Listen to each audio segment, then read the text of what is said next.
Hey everybody, welcome to Batman versus Superman issue number 170. This is where we look at an issue of Batman volume 1 and Superman volume 1, same number. We see which one's better. Now I know that these aren't exactly in line. I don't remember what the differential is, like how many months or maybe year or whatever it is between the two. So when we do the credits, you'll see. So it's not a perfect comparison. It's not like these issues came out in the same month, but to make it easy, we're going to just go with the number. I know I could say this issue to this issue and the issue numbers would be different, but I like saying 170 and then we just look at both. And it's volume 1. So look, it's still volume 1. It's cheese, right? It's like Silver Age cheese. So it is what it is. I think it's more fun this way anyway. Okay, so before we do that, let's talk about what's coming up. So tomorrow night, same time as right now, Earth's Mightiest Mondays. And these are without a shadow of a doubt, the best Avengers comics we've covered in 44 episodes. This is going to be episode 44. Tomorrow is episode 44 of Earth's Mightiest Mondays. And we're doing Avengers 156, 157, 158, 159. These are the best ones we've done. Jim Shooter comes in for some great stuff with Graviton as well. So these have just been great. Basically, since about issue 150 or so, maybe 149, it's been pretty stellar. Tuesday night, Terrorvision, we're talking about the classic 976 Evil, directed by Robert Englund. Great movie. This is a great movie. It's kind of underrated. It's only underrated. Everyone who sees it thinks it's great, but it's not talked about enough. So that's the problem with it. So that'll be on Tuesday night television. Wednesday in the War Room, hosted by the Action Elite, we're going to be talking about Expendables 4. They always have to put the 4 in the title of these movies, and then it always makes it sounds weird. Like what's the it's like fan stick or whatever. It's like the stupidest thing. It's like you just say it's Fantastic Four. Like you don't need to put the 4 in the thing. And then of course, speaking of Fantastic Four, that's every Friday on Fantastic Fridays.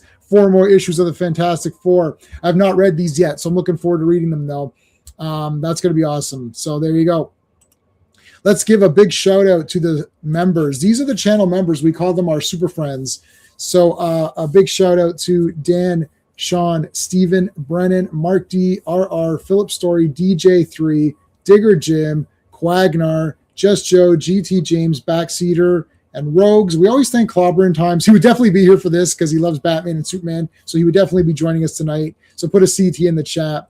And with the exception of like 3 of these super friends, all of the other ones have been almost 2 years. There's been a couple of guys that are 2 years members, and some of them everyone's approaching 2 years. So wow, that's crazy. So I appreciate that, man. Thank you to everybody who's been there for so long through all these great live streams that we're doing. But anyways, let's bring in the folks so we can start it up. Hello. Hey.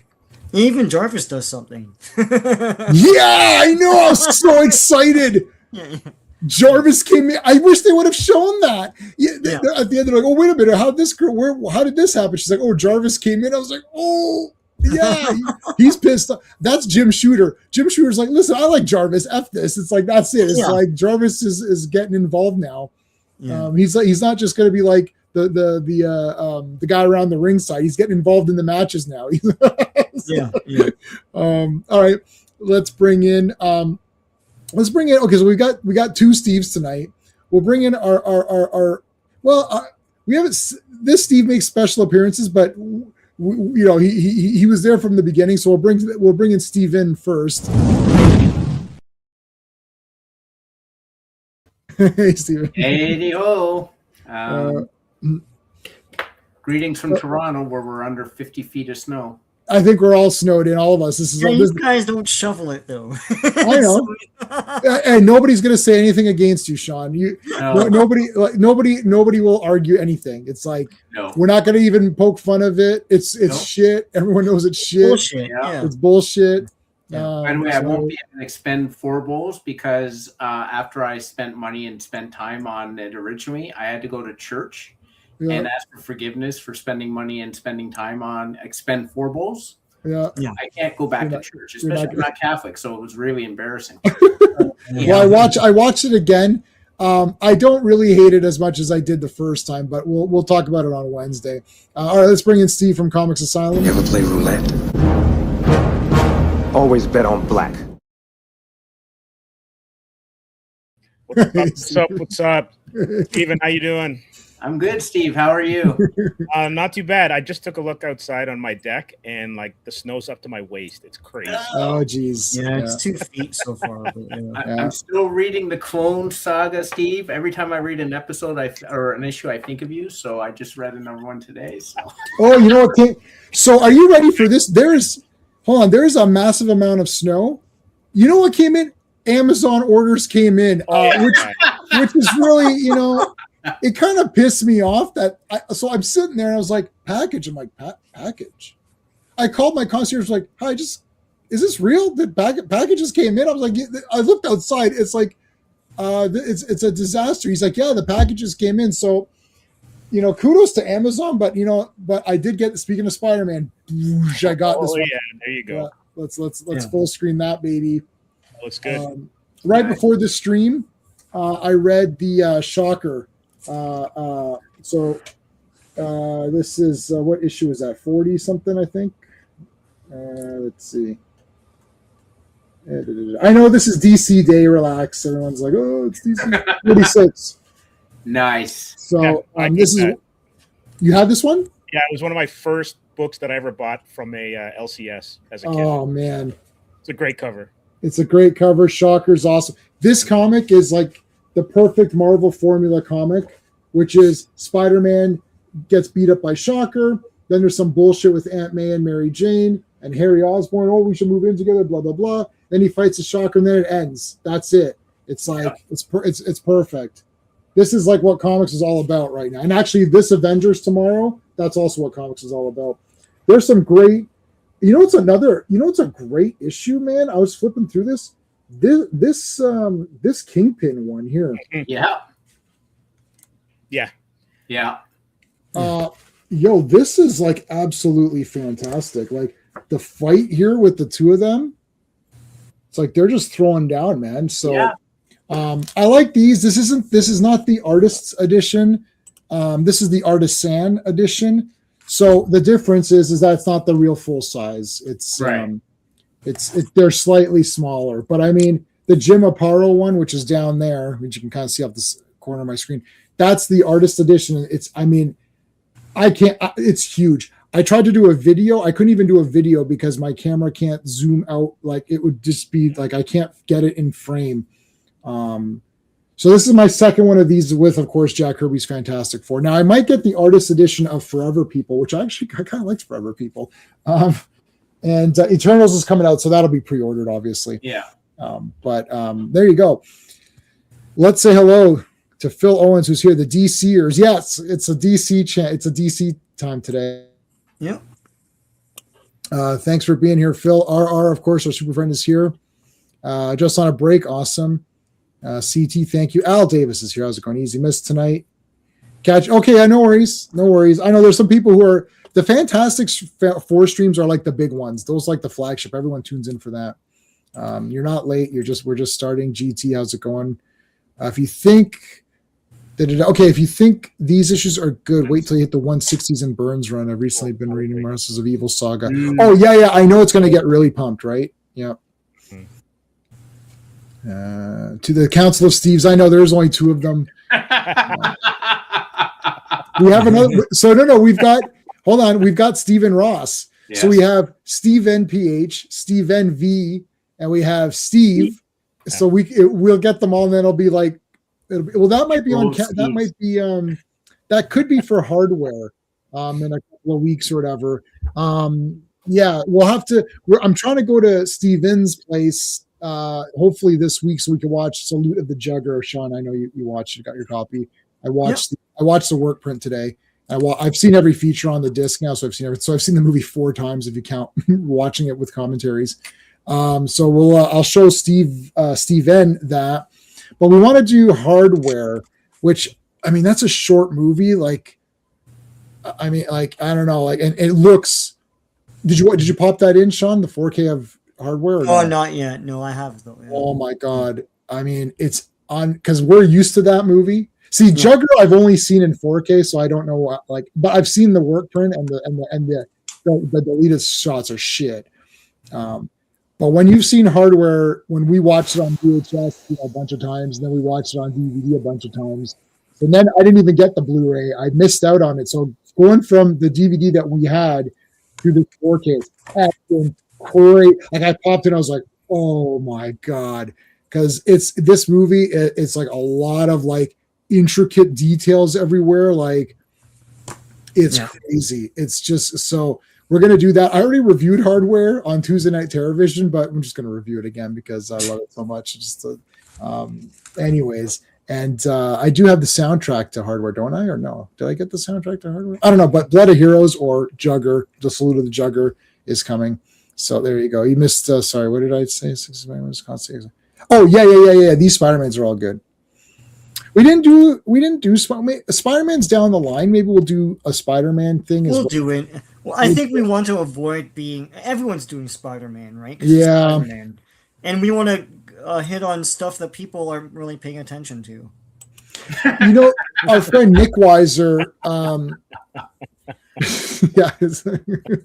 friend Nick Weiser, 32 Flavors of Nick Weiser, was doing Spider-Man when we started Fantastic Four. Yeah. And he was kind of doing a very similar format. So I thought, is there really any point in in just doing it when he's already a lot of our guys are sort of similar with But I would say like for Fantastic Four, we started it with Clobby, and at that point people weren't really talking about Fantastic Four. Yeah. And then we started it again when people still weren't talking about it, even though there was a movie coming out. There wasn't a lot of awareness of the roster, of the Rogues Gallery, of the stories. Yeah. So we wanted to continue it.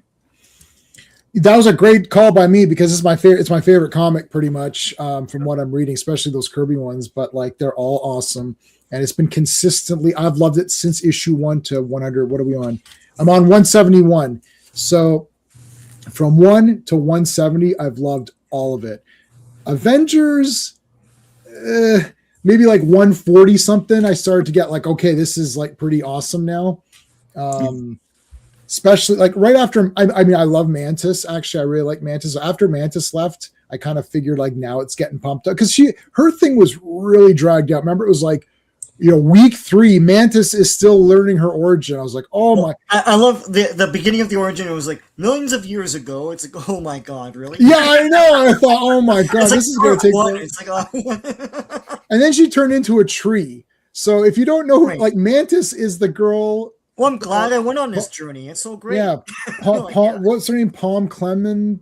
Yeah, Clement something or other. Yeah. That's that character from Guardians of the Galaxy. Now that character has nothing to do with this comic version because the comic version is literally a ninja, is a kung fu expert and kicks the shit out of people, and not a loser like the one in the movie.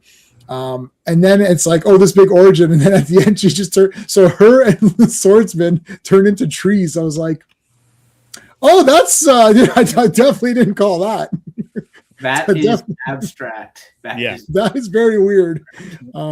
When a couple down roots, that's not what you think of. There was a sudden, and I thought Swamp Thing getting raped by an alien was abstract. That's I read that issue twice because I didn't understand what was. I was like, wait, what's going on here? I'm like, I think I need to read this one again. That's Alan Moore and weirdness. Alan Moore's just. Yeah, I think his plant died or something. He's like, okay, F it. I'm just pissed off at plants, and I'm gonna have Swamp Thing get Ard get raped. Anyways, do you want to do Superman or Batman first? What do you want to look at first? Maybe Batman. Yeah, Batman first. Yes. Yeah.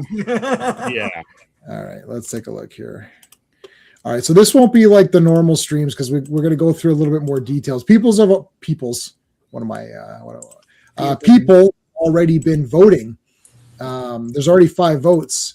So I'm guessing either people are just voting for which character they like better, or they've read these, or they kind of have an idea of what there are. Alan Moore, yeah, he's just doing whatever. No, tree. No, they became a tree. And they became an actual tree. I think it's like 4 weeks ago or something. I'll go back 4 weeks and watch whatever stream that is, and you're gonna be like, what? You can't see the chat if you don't vote. Okay, so some people might be watching on other channels. So let me put those links up. That's a good reminder, GT. I appreciate that. Hold on. So we're streaming this on all 3 of our platforms. So make sure that you're subscribed to all 3 of us. That's it would be very, very helpful, and we would really appreciate it. But my stream has the poll, so you can check that out and go and check it out there. Do you want me to make it? Maybe I'll make it medium size, regular. Okay, that's better. And Castle Grace Skull is here. How's it going? Hope you're staying safe. Yep. It's minus 28 degrees. Yeah. We had about that much too. Yeah. Lots of snow. Snow blind. That's Ace Frehley's album. Okay. Batman number 170. Now remember that guy on one of my comments was like, oh, the Adam West show is trash. It's nothing like the comics, except for it's either exactly the comic adapted like it was on the last episode of this program, or it's even cheesier somehow than the Batman TV series. Now, spoiler alert, these issues are awesome and they're bonkers and weird. And we're going to be doing History of Comics again. That's coming back, I think, next week. And we are going to be doing Hardware in a few weeks. So and Brave Star is also coming. So Steve will be doing Brave Star as soon as well. So we'll finish off Brave Star. But History of Comics will be coming as well, and we're still in the 60s. We're in like 1963 or something. So I don't know what Marvel comics, like I don't know. I'm going to get into that. Okay, you're going to get okay. Oh, perfect. Then I'm not going to say anything. I'll let Sean talk about that. All right, so Sean, why don't you do the credits for Batman 170? All right, hang on. Let me. Sub to Sean's channel. You've done, and Comix Asylum. You've done well. You've done well, Al Davis. Ooh, Al Davis, ruler of Australia. Activate the machine. All right, so Batman 170. This came out. So the cover date is March 1965, but the real date it came out was January 21st, 1965. The cover artists are Carmen Infantino, Joe Gila, Jack Adler, and Ira Schnapp. Genius of the Getaway Gimmicks, written by Gardner Fox, penciled by Sheldon Moldoff, inked by Sid Green, lettered by Gasper Saladino, and edited by Julius Schwartz, and The Puzzle of the Perilous Prizes, written by Bill Finger, penciled by Joe Gila, inked by Joe Gila, lettered by Gasper Saladino, and edited by Julius Schwartz. Yeah, that second story tonight was like Scammer Payback. I was like, oh my God, it's pretty neat, actually. Yeah. I just watched all these. That's yeah. Okay, you're over this winter. Yeah. This has been like the worst in at least 3 years or so, I would think. Okay, so the bat symbol on Batman's uniform has expanded into a straitjacket, printing his arms to his sides. No crook ever had it so good. Let's blast him. I may be hand-tied, but I still have the use of my legs. Dun, dun, dun. It's like, all right. The genius of the getaway gimmicks. Getaway gimmicks. So they're going to shoot Batman. He's dead. He's gonna be dead. He's just it's become a straitjacket. He's done. The bat signal wrapping around. No, although it's triggering it sort of. Yeah, well, you know what, Al? We'll get to it, man. I can't. It's just Yeah, it's not what you think it is. Yeah. It's weird. Yeah, it's definitely weird. So these two goofs gonna want to shoot. Yeah, our legs are stronger than arms. Yeah. Look, the bat. So this is the same. Like, what is this? We just saw this. It's like, Yeah. Yeah. It's if the cover gets ripped off, then they have it. That's why they did this big splash pages. yeah, and except they put on their hats. Yeah. And they changed their. They even changed their outfits. Oh no, they didn't. They didn't. Oh no, they did. This guy put a jacket on. Yeah. And they're both wearing hats, and they're not wearing hats. Yeah. Across the rooftops of a sleeping city speeds a man and a boy on the heels of 3 runaway criminals. I don't know. I can't do that guy's voice. You did. That's pretty good. That's pretty good. Yeah. They got away with the factory payroll, Batman. Not yet, Robin. We're closing in on them. Look at this, man. They're daring. Look at these daring guys. Classic comics. They pointed out that Robin is still a child in this one. Like a boy. They didn't say man. They said a boy. Yeah. Oh yeah. Boy. Sorry. That's Riders chasing criminals. Basically. High above a narrow alleyway, the thieves cross a city canyon on a thick plank. It's like, then they kick it away, bastards. There's an air vent, those air vent pipes, Robin. They look strong enough to hold us, but we'll test them to make sure. It's like, all right. Yep. They're strong enough. Yes, hey, Classic Comics. Yes, this does have a getaway genius. He has. Is that an actual character? Does this getaway guy do more?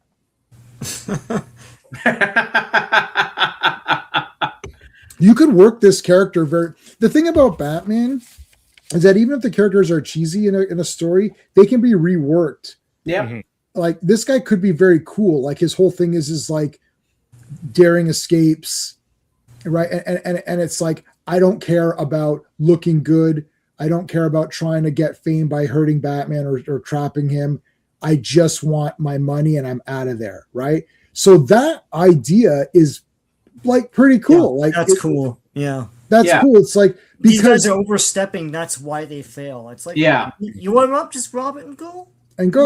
Yeah. And if you're what I like about Batman, even with the Adam West show, I love the Adam West show, of course, like unapologetically. But what I do love is that Batman is smart, and this criminal in this is smart, having lived in this Silver Age goofy world of Batman. In the Silver Age goofy world of Batman, the criminal is like, I've got to kill Batman. I'm going to figure out how to do it. This guy's like, okay, I can't kill Batman. He's clearly better than me. So, but is that my goal in life? No, I want to be rich and I want to take the easy way out and steal. So why do I need to fight Batman? Where in the criminal playbook does it say I need to confront Batman and defeat him? Like, I don't care. But if you defeat him, you'll be, renowned. You don't think the Joker, you think the Joker's going to care? Like, let's say Penguin defeated Batman. You think Joker's going to respect Penguin? Like, he doesn't care. He's just, right? Like, it doesn't matter. But it's that sort of thought process that began the whole trope where it's like, oh, did the hero create the criminals? Because the criminals exist to defeat the hero. So they're saying, without Batman, do you have a Joker? Do you have a Penguin? Do you have all this? Where I like this story is where it's basically saying, no, you still have criminals. They're still going to do things, regardless of what Batman's doing. Mm-hmm. Yeah. I like that. So it's done in a super cheesola way, but it is the Silver Age, but the ideas are there, right? Like, so it's not like a bit shit. Robin, you try. Who's dead? He says he's not dead. All right. Okay, so they swing across. The poles are bending though, and he was able. His name is Roy Reynolds, not Ryan Reynolds. They should get Ryan Reynolds to play the getaway gimmick. In the getaway, it's like I'm Ryan Roy Reynolds. RRR. Alliterative name, this time in DC. In DC, yeah, that's right. Something's wrong. The vent pipes are bending. We won't make the rooftop. Hang on, Robin. We'll have to climb up by hand. Oh, no, sorry. That's Batman speaking. We'll have to climb up by hand. It's like,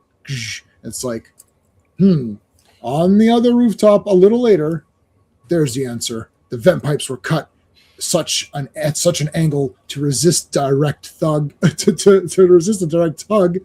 But when we leaped, the angle of our fall made them bend over. It's like, oh no.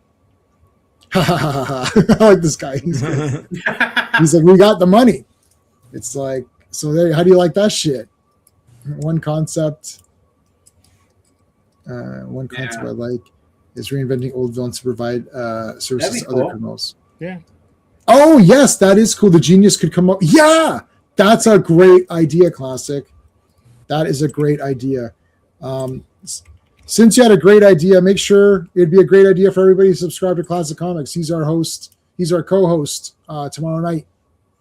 So sub up to Classic Comics. I just put the link in there. He'd be like Lucas, right? For the villains. Yeah. I don't know why doesn't StreamYard move up when I highlight these comments? I hate when people are like it's like your face is blocked. Okay.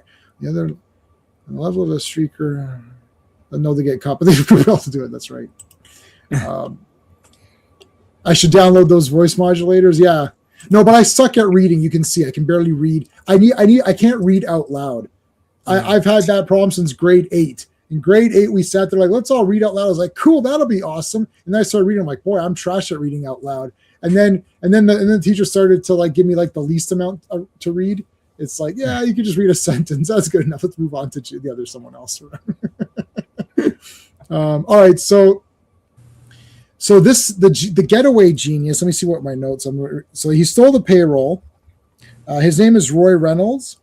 He doesn't believe in trapping the criminals or trapping Batman and Robin or trying to kill them. He only cares about crimes. He cares about getting his money and getting away with it. He's not concerned with trying to make a name for himself or to stop Batman and Robin. So that separates him from the other kind of Silver Age guys that we've been seeing. So he goes, you saw my methods work tonight. Batman and Robin failed to catch us, as they will always fail if you do as I tell you. I still say we should have finished them off. It's like, no, I absolutely forbid it. This is one thing you must not try to do. Far smarter crooks than you or I have tried to capture Batman, and always they've failed. It's the one way to court disaster. What a great... Yeah. That was so cool. There is one thing about this panel that struck me, though. It says his face contorts with anger. And I was like, that doesn't look... Is that contorted with anger? No. Yeah, I guess he's like... It's like, anger contorts the face of Roy Reynolds in 2 harsh lines. Well, he's trying to not be... This is as angry as he gets. He's a pretty relaxed guy. Yeah, so. I'm not saying relaxed, angry, contorted face. Yeah, he's a very relaxed, angry. Are you angry right now? I can't tell. Like, I'm furious. It's like, are you angry? Yeah, I'm furious. Maybe he had Botox. I love that comment. Maybe he had Botox. Good. I should have enjoyed the read-through for a bit, but that guy should say, kill Batman, you bozo. Don't hate the player, hate the game. Yeah, his mustache. Yeah, that's his mustache is holding his lip in place. Yeah. All right. I tell you this. If your objective is to get rid of Batman and Robin, forget it. It can't be done. Their record proves it. They always manage to escape every trap laid for them. Besides, I'm a thief, not an executioner. Interesting. I like that. I like that. I was getting into this story. I thought it was pretty neat. Yeah. Okay, so my efforts are directed to committing a crime, getting away safely. Right, we kind of covered that already. So showing evidence now of past issues of comics or whatever. I don't know. We didn't cover any of these. And I didn't go back and read, issues 1 to 1, whatever. I don't remember when I started doing these. I started doing these as videos, and then I switched them over to live stream. So I don't remember when I started. Maybe like 160 or something. So I didn't go back and read everything that came before here. we can get rid of Robin. Not till the 800 numbers invented. Yeah.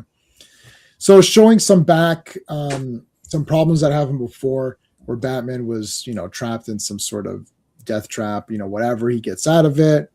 Joker tries to beat him. Hey, RR. Getaway slightly cleverer than the average guy. He's the getaway genius. That's right. Yeah. Staying in his lane. It's just it's pretty neat. That's pretty neat. You gotta admire a man who stays in his lane. Yeah. Oh, what's the? Oh, you know what? Clint Eastwood, a man's limitations. A man's got to know his limitations. Yeah. That's right. Yeah. Was that in Hang 'Em High, or was that in Unforgiven? That's Unforgiven, I believe. Yeah, maybe. Yeah, because you knew it right away and you love Unforgiven, and I knew it right away and I love Unforgiven. Yeah. And I don't know if the middle guys haven't seen that movie, or Sean. No, I haven't seen it. Unforgiven? Yeah. Of course. It's a big classic. I don't know. No, Steve hasn't seen it. I have not seen it. Sorry. I'm surprised. Give it a watch. I think you'd like it. No, Steve will love it. It's 100%. You should just buy the 4K. Yeah. Just buy the 4K. It's the damn best. I bought all the Eastwood Western 4Ks, and they're all the best. Remember, I did my Eastwood ranking, and it was like masterpiece and then awesome, and there's just like, I think I just put one in awesome, and I put them all in masterpiece. It was like the most ridiculous ranking. I think I put even Rookie. Is that no? That's not. Is that a Western? Oh no! I thought you meant, sorry, just the Westerns. Yeah, sorry, just the Westerns. Right. Yeah. Then for sure they'd all be mad. But I have seen Rookie, but like a long time ago. I don't remember it. Yeah. It's from Magna Force. Okay. So maybe it was. I thought it was sort of a man's got. Oh yeah, you're right. It's Dirty Harry says it. Those are all you can put those in the masterpiece category. True. That is true. Magna Force is great. Is that the one? Is that the one with David Soul? Yes, I love David Soul. Yeah. He's the best. And Robert Urich, I think. And it's got what's the guy's name? I don't know. There's a lot of good people in that, but yeah, David Soul is in that. Yeah, Dirty Harry Magna Force. Yes. Classic Comics got first RR. How you like that? Ha. You see that middle panel? Yeah. That is a face contorted with rage. Yes, absolutely. Yeah. All right, they're pulling off another crime. I don't know. I don't think Batman's going to catch him this time around. It's too early in the comic. Around the bend, the getaway road. They got the oil here. Mm-hmm. Someone was watching James Bond movies in the bed. Yes, someone. Yeah. He was watching James Bond. Hold tight, Robin. When we hit that oil, we're going to too fast to stop. We're going to spin like crazy. Wild Bunch, yeah. I've not seen that. I haven't seen many westerns. What I've seen is either Steve or Steven showed me, or I just kind of watched on my own. I started my western thing a little, except for Unforgiven, which for whatever reason I saw when it came out and I had the VHS tape of it. Popular when it came out, so Well, I think that someone bought it for me. So you saw Tombstone, stuff like that too. Yeah, I did see Tombstone, but I never. You showed me Silverado. I hadn't seen that. That's a big one. The Missing I showed you. Yes, I hadn't seen that until you showed it to me. So there's only a very few. Tombstone, yeah, I had that on VHS, so I had that one. Holiday Road, Getaway Road, Holiday Road. Oh, yeah. All right, so they're spinning around. You spin me right around. A lot of music. Seatbelts. Look at this. How your phone. You see, Adam West too, right? Right. That's just reckless. Yeah. I agree. Very reckless. Yeah. And I agree that Val Kilmer's all of his lines are awesome in that movie. I still say I'll be your Huckleberry at work, and they're like, "What?" Yeah, I'll be your Huckleberry. Yeah, I like that. He starts doing it he starts spinning it with the cup and doing all the cool moves to Michael Biehn. All right. Boy Wonder is flinging one way and the Cowled Crusader the other. Whoa. I mean, they're going to get hit by the car and get run over. They're dead. Like, these guys are DED dead. That is unfortunate.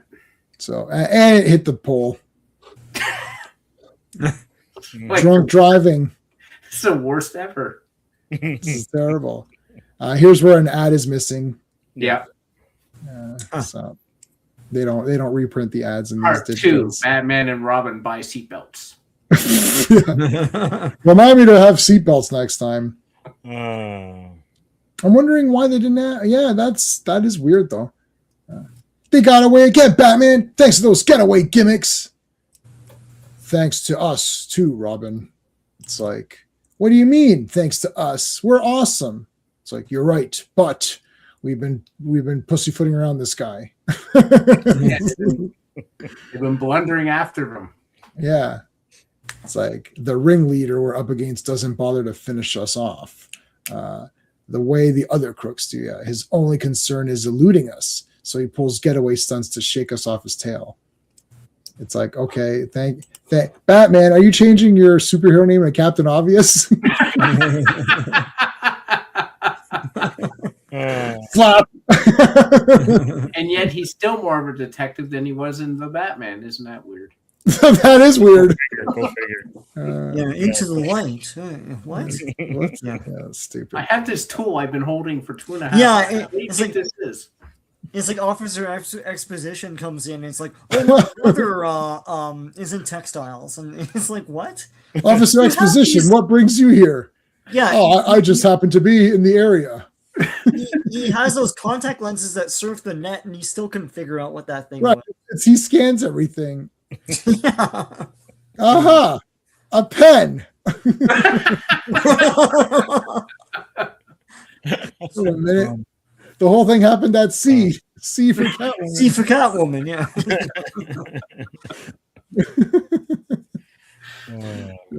He couldn't finish a bag of popcorn. That's Riddler when he's like, he'll finish you. He couldn't finish a bag of popcorn.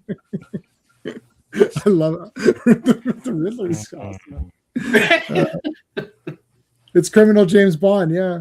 Yep.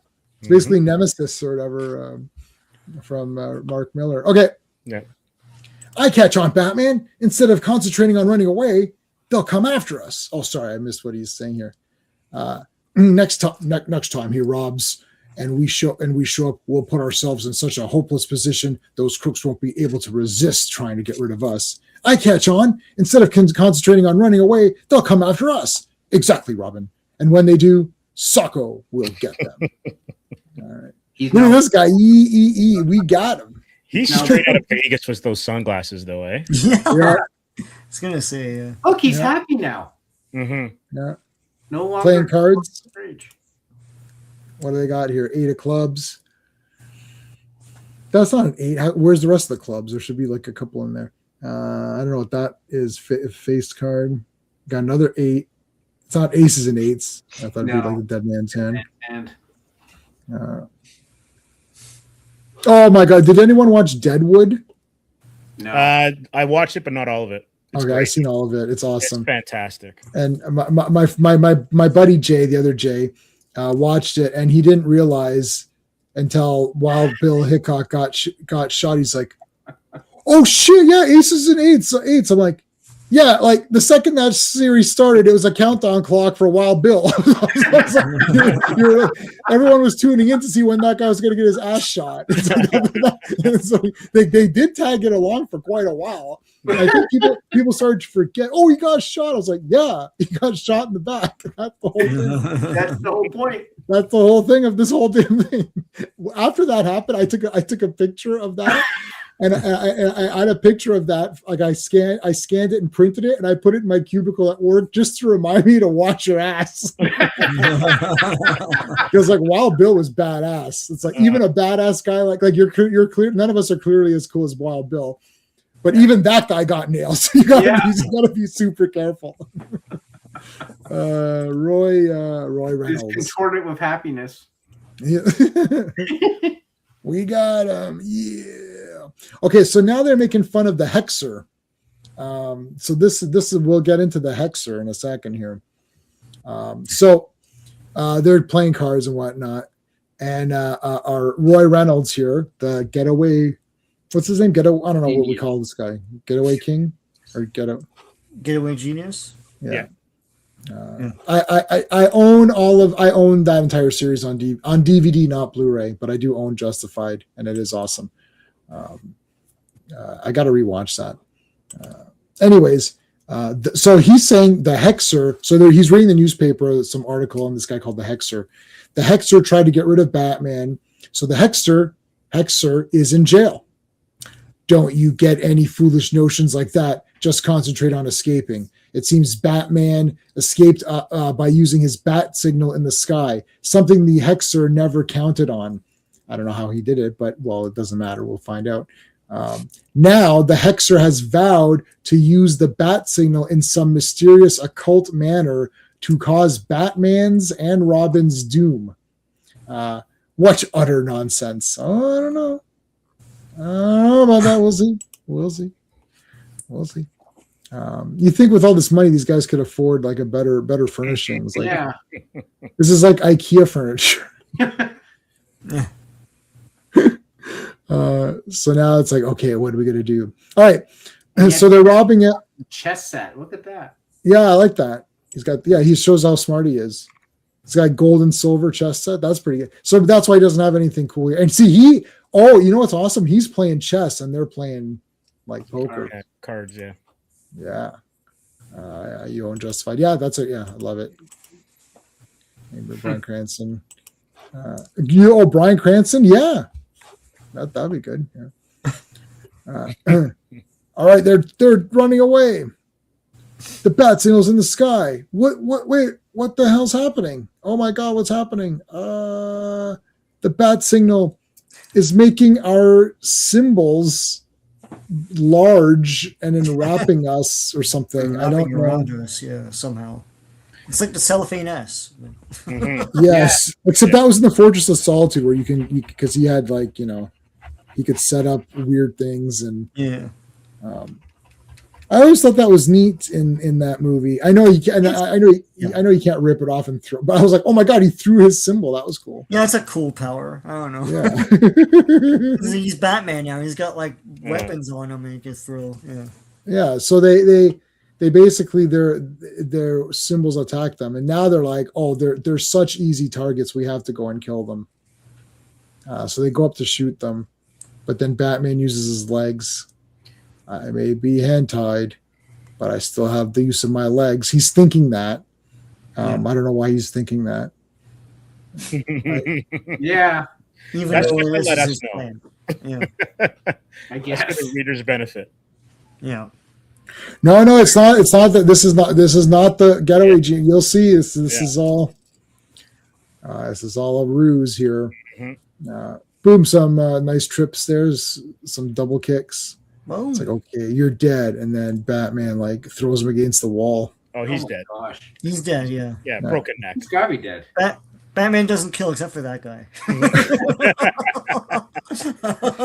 Yeah, but what you fail to realize is that it was because of this is that he learns not to kill.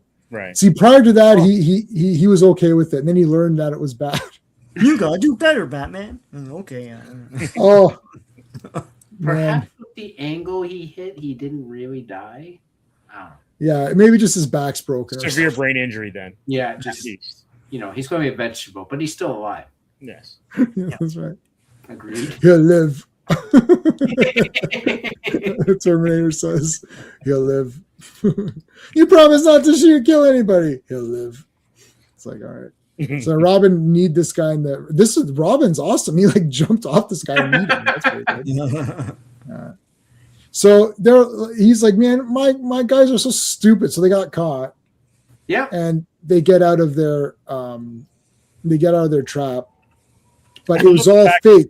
I love the fact that they have to get cut out of it. Like they didn't have a way to get out of it themselves. Yeah. Yeah. Their own plan. Yeah. Their own plan. And Yeah, then so they- Mark shows up. Yeah, I know. I know. I was thinking that too. No, but look, when they cut through his symbol, he has another one underneath. Yeah. So it's like, okay. So it was all fake. They faked the signal. That was all fake, and they made their symbols like enlarge, so it went around. Oh, yeah. It went around them, and so people thought it was the Hexer Yeah, Hexer's a MacGuffin, doesn't he? Yeah, he's fake. Yeah. He's like the fans of Starfleet Academy. He's fake. So like nobody likes that show. Even the fake Star Trek fans, even they don't like that one. Like even the fake fans are like, I'm kind of a fake fan because I like this other shit, but even that one I can't like. It's like, all right. So he comes in. Now they ratted him out. You know what? Because so you know, okay, you know, F these guys. Let's face the facts for a second. These pieces of shit didn't follow instructions. Yeah. Then they have the audacity to rat out the guy because they got fooled. And then Batman captures that guy. You know, I like Getaway Genius. I kind of was rooting for him to win. Well, he shouldn't have trusted anyone, man. I mean, I don't know. Like, he didn't DTA. have other geniuses with him, then maybe they'd listen to him. Yeah, DTA. Don't trust anybody. Nope. Yeah. You forgot the cardinal rule. It's like DTA. Oh, it's like you took a pretty big risk there. What if they shot you? Well, we have bulletproof uniforms. What? What?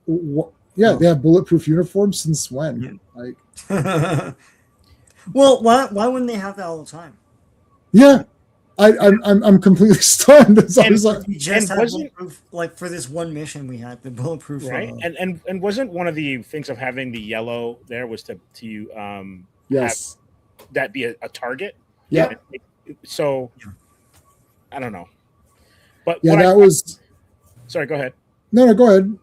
No, what I find interesting though is like this is a key issue because this is his first appearance, and you're right. There's so much potential for this character that I'm surprised there's not more. Like I know he comes back later on, but I'm surprised he hasn't been resurrected as another like incarnation of him. Yeah, like a more serious, bit more scary. Like he can, you know, Yeah. or you can make him a fun-loving, you know, like a swashbuckling guy. Like it's like, I just escape and you can't get me. Ha ha, Batman, you're an idiot and whatever. And so like not really a villain, but more just like a rogue or whatever. Yeah, right? Like twirl his mustache as he gets away from it all the time. He's sort of he's the getaway genius. He's not the stay behind and help your friends genius. Huh. Yeah, he appeared up to 2011. Yeah. So we're not going to shoot Robin out. Yeah, they're not gonna shoot Robin in the legs or arms. That title is a tongue twister. You say it faster times. Yeah. Robin's new name is Buttshot, apparently. So. I like how they're gonna snow plow him over the edge now. Or a steamroll. Yeah. Oh no! Yeah. It's like Scrapper. Oh shit! This is a robot. It's Red Devastator. All right, Aunt Harriet here. Aunt Harriet. Yes, there she is. So yeah, she wasn't made up for the show. She was always in the comics. She was in the comics. I don't It know if happened she in had comics. information in the show. She's just there, and they call her Aunt Harriet. But yeah, she's Dick Grayson's aunt. Yeah. So yeah. Yeah. So it's like, so she tells them that her friend, the hell's her friend's name? Some lady, whatever. Old lady. Yeah. So Aunt Harriet comes and says, "Oh, my old lady friend won some." Sorry, Mrs. Tompkins. Miss Tompkins. Yes, sorry. Is that Leslie Tompkins? This is generic name. Yeah. Oh, I don't know. Leslie Who Tompkins. knows? All these guys. Yeah, maybe like they reuse people all the time. Yeah. Okay, so. Oh, Bruce, Mrs. Tompkins won a contest from some soap company. But what astonished Mrs. Tompkins is that she never entered the contest. Oh my God. Yeah, this is listed as a Mrs. Tompkins single appearance. So it's Okay. just a random This is a Tompkins. rando. Yeah. It's like, why would someone enter in her name? Oh, Mercy alive. It's like, mercy me. Where are you guys off to? You know? A Nigerian king entered her name.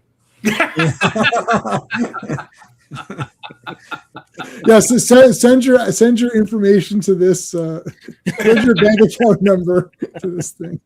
And Bruce is like, Oh, maybe she suspects that we're Batman and Robin. Why would she ask us to solve a mystery? But then at the end of the story, it's just not on here. It's still stupid. She doesn't know that you're Batman and Robin. So. No, but it's like, oh, here's a funny thing. It's like, this dumb woman, she has dementia. It's like, bitch, you entered that contest. Maybe you did. I don't know. Idiot. Oh. Too good. So, Bruce, can you go figure out this old woman's problems? Like, I'm a goddamn millionaire head of the Wayne Foundation. Yeah, why am I with this horse shit? You know how many meetings I have today? God damn. Jesus Christ, Aunt Harriet. Go get a job. I think you should get a real job. Yeah. I think you need to tell Mrs. Tompkins to check her meds.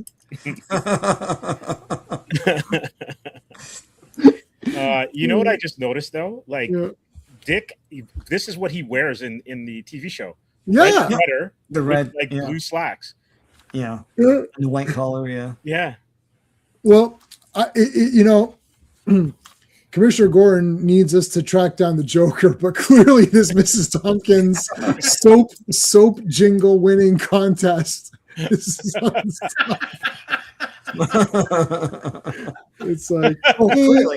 me. Hello, sir. It's like, I'm sorry, sir. He's on another case. It's like, damn it, he's on another case. It's like, must be very important. Oh man. All right. So they sit down and see, Batman and Robin get dressed just like everybody else. Yeah. Left foot, right foot. Yeah, one boot at a time. Oh, that's hilarious. All right, so they go to investigate this. This is like the big. She didn't ask Batman and Robin. She asked Bruce Wayne. Bruce, exactly. Right. Yeah. So.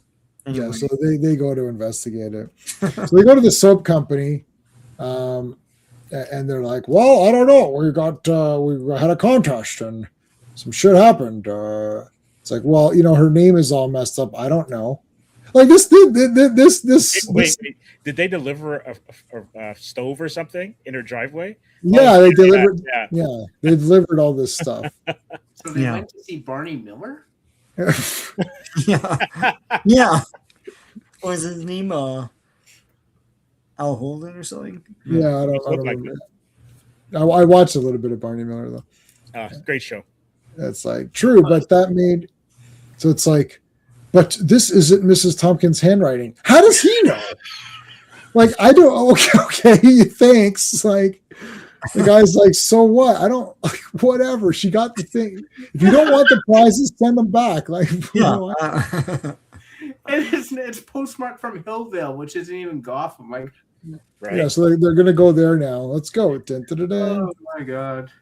Yippee! It's Batman and Robin. Oh my! In a very, very tiny car. Yeah. Was it like a go-kart? Like what? What's the matter, Bats? Didn't spring for the 4-seater. Couldn't afford the 4-seater. Like, look at the size of this other car. It's ginormous. There's like 3 windows. Oh my god! The last relic is how's it going? Thank you. You, Ms. Tompkins, can't remember. this isn't my handwriting. It's like, yes, it is, you dumb bitch. I'll tell you. Draw a clock face. I've been getting calls from these scammers. They want gift cards. They say I bought something on Amazon. I don't know what an iPad is. But... Do not redeem. Do not redeem. Should I redeem this? Do not redeem. Do not redeem. I'll redeem it then. No. Like, wow, this is so easy. I just hit redeem. No, do not redeem. I'll just hit redeem now. It's gonna, oh man, I'm gonna get a cramp. Yeah, go on YouTube and look up "Do Not Redeem." Don't do that now. Watch this. Yeah, after this stream is over, go look up "Do Not Redeem." You'll have a great time. Now here's this guy. So there's criminal activities going on, and like Batman and Robin are here, and the guy's like, "Oh shit!" It's like, God damn it. Fred Astaire's piss, man. Look at him. Fred Astaire's piss. That is Fred Astaire. Is this a side? No, it's not. This has nothing to do with anything. No, this is the story, guys. Yeah. Here's the story I'm going of to tell you Mrs. Hopkins, who I'm going to tell you has the Marvel comics story when this came out, and you'll be like, "What the hell?" Oh, I can't wait for you to tell me what came out during this show. All right, you two, go friggin' find out what's going on with Batman and Robin, because like, why are they here? Sir, I think they're just here to investigate some old woman's contest. Yeah. Like, no, they must be here for us, because that would be stupid. Yeah, they can't be investigating that. It's got to be us. Yeah, it's gotta be us. The envelope has a distinctive pattern. Oh yeah, so this is great. So they've got the envelope for the so it's like, okay, he didn't recognize the envelope, or whoever mailed it. Like, why would they? Why would these people know? There's a mailroom. Okay, so later on the Cliffside Road leading out of town, the envelope has a distinctive pattern, Robin. In the paper, yeah, there's a stationery store in the next town. It's possible that the shopkeeper might carry such a line of envelope. I remember who sold them. Wait a second. I don't think so. There's no stationery in Hillville? You got to go to the next town to get an envelope? And there's a post office in Hillville? Come on, man. Yeah. I mean, this is awesome. We don't have an envelope. We got stamps, but we don't got no stationery. And where is this grenade coming from? Because are they in the rock? Yeah. So suddenly, oh my god! Look, it's pointing to a rock. It's like this is amazing. Okay, no seatbelts. No seatbelts. Yeah. And the Batmobile's destroyed twice, because really it should have been destroyed when he hit the pole. But in one issue, it's destroyed twice. It's amazing. Yeah. So they fall out of the car, and then now these guys try to bulldozer them off. Yep. Oh my god. Robin, you fell right next to that bulldozer. Be careful. Don't worry, Batman. No one's dumb enough to try to bulldozer us off a cliff. Oh yeah. He has to carry Robin because he's unconscious. Yeah. How are they like maneuvering that thing? Okay, so I've seen construction vehicles, and like it's really hard to maneuver them. Like I've driven a forklift. I don't know. Has anyone here driven a forklift truck? No. Okay.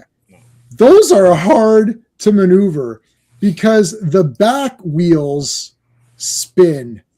You know, on front wheel drive, you turn and just the front wheels turn. Front wheels turn. On forklifts, the back ones turn, not the front ones. Okay. Yeah. Or at least in the ones that I've driven, and it just discombobulates the crap out of you. You're just like, wait, what the hell's happening?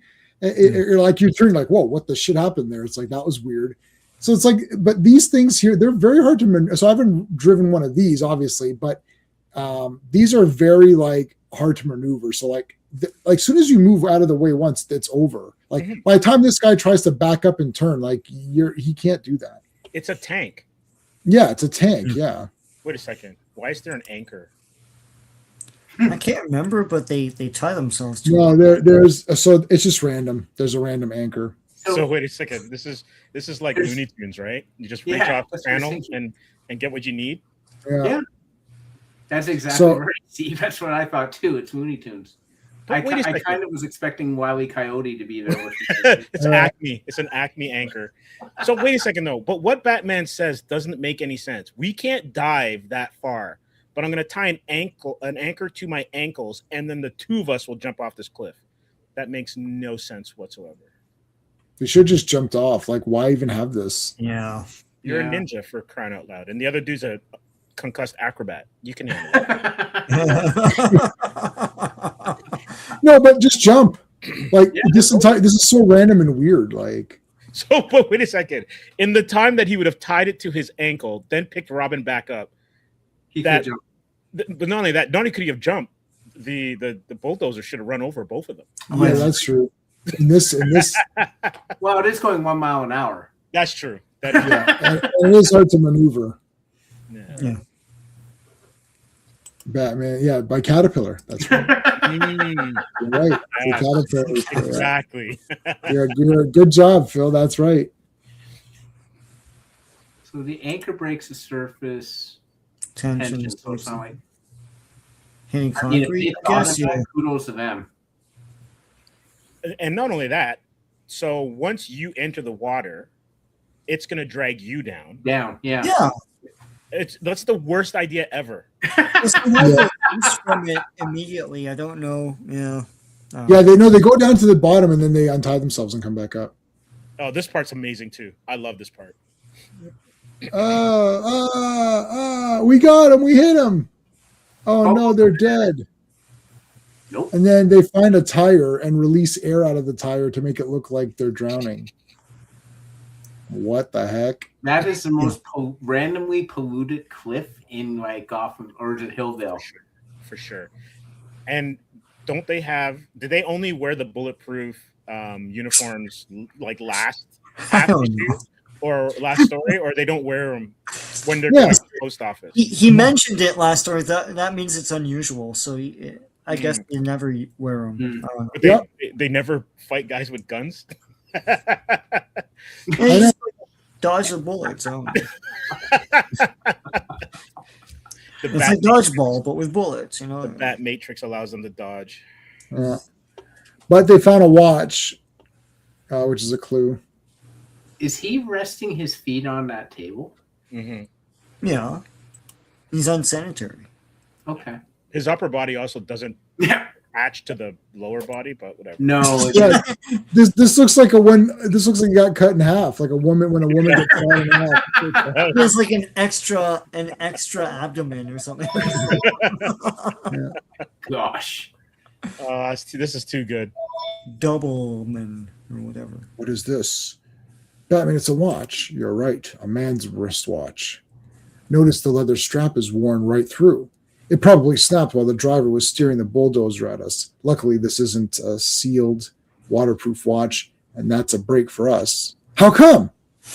It's like, Robin, unless a watch is sealed tight, it expands and contracts with the temperature changes, okay? Or something, yeah. Every time it does that, it breathes in dust, which is why a watch needs cleaning periodically. Right now, I want to analyze the dust in this watch. Yeah, okay. I thought he meant the band. But then he says you need to clean the watch itself. So the watch, the metal and everything expands and contracts. And then brings in dust. Like, I don't know. And the plastic casing. Yeah, that's, you know. Sure.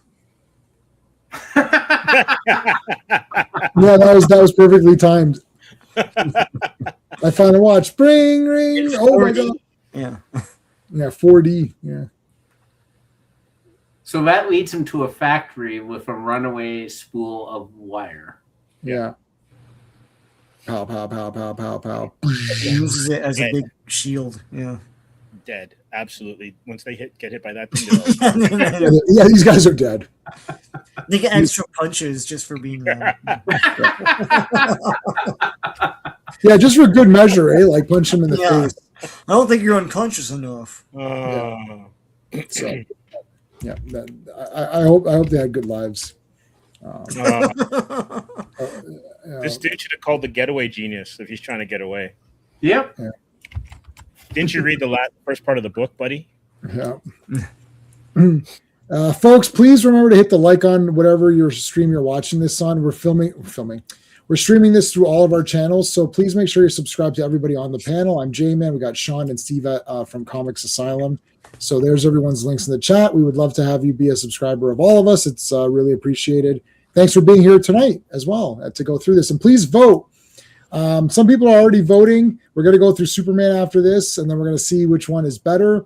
And you might think Superman's got to be better than this, but you might be wrong. Oh boy, we saved it for last for a reason. You might be wrong. Oh my It's god! really cool though. You're gonna enjoy yourself if you don't know what it is. So. Oh, it's absolutely fantastic. Yeah. It is.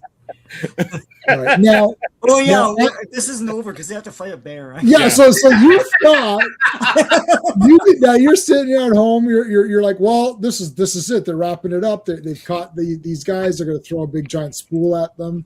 It's like, no, there's a bear. It's like, attack. So Batman punched it in its face and then double kicked it. Like I it's like a how shark. the Crazy. the database says that it's the single appearance of this bear.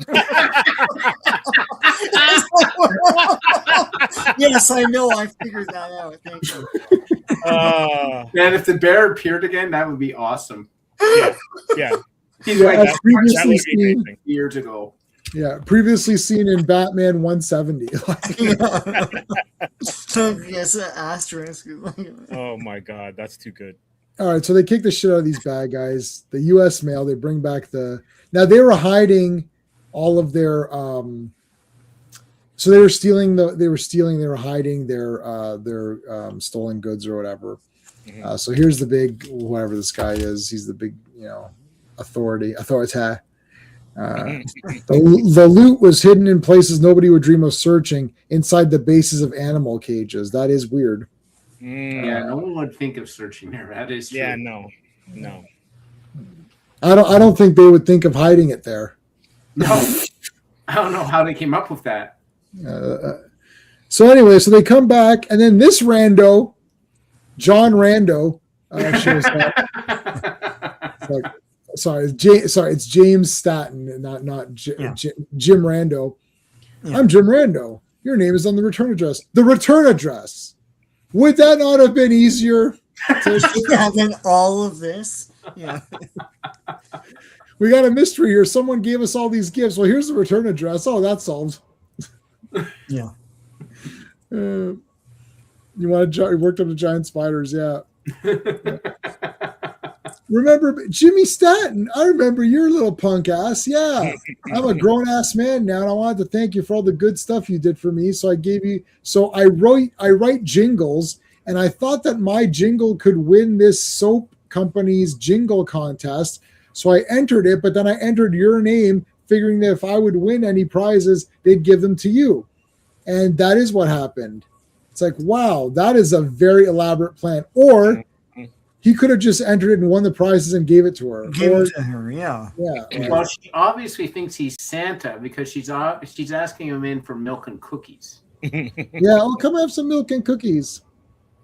They're probably really good though. It's 1964. It's so probably- Oh, I bet you none of the they're shit is added to it. So yeah. real butter, you know how it is. Yeah, Yeah. oh my Yeah, real god. I milk, bet you real they're milk. awesome, man. And I love milk and cookies, so But I'm just that's like it. stunned by this entire elaborate scheme by this random college student. He's like, you know what? I bet if I write this saying and I'll put your name on it, you'll win. And that's to thank you for everything you did for me growing up. And I'm like, Mhm. And this issue, Last Relic, this is like 3 years before Adam West or something like that. Yeah. So like, Yeah. First of all, we love the Adam West show. Absolutely. And not in a making fun of it way. I absolutely love it. I think it's great. It's great fun. Has a lot of. It's very special to me. And not last week, but the last time we did this episode, which was Batman versus Superman 169, that comic we reviewed actually is one of the Penguin stories in the Batman 66 TV show. So, and they keep saying, "Oh, it's not like the comics." It is exactly the comics. And where possible, the comics are even goofier. It's code for wink, wink. Yeah, and Harriet doesn't know we're Batman. It's like, right, because she's a dumbass. All right, let's bring out Superman. So hold on. When that issue came out, the thing is that like they were really riding on the success of just like Batman and Superman are just known, right? Mhm. Marvel was coming up, and so at the exact same week that thing came on shelves, Also, it was Amazing Spider-Man 23, where he fights the Green Goblin.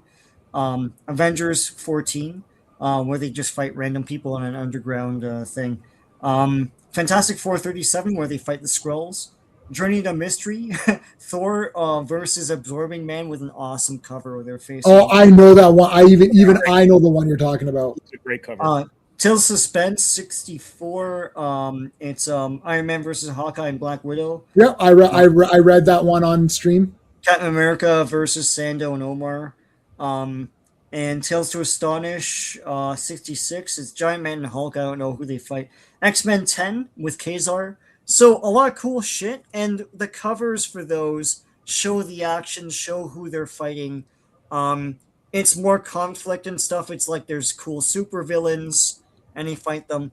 And Batman's got like some weird like a Random House prize mystery or something. So yeah. I'm not saying it's bad. I'm just saying it's different. It's a way different approach. Yeah, and it's something that Marvel was railing against, right? So yeah.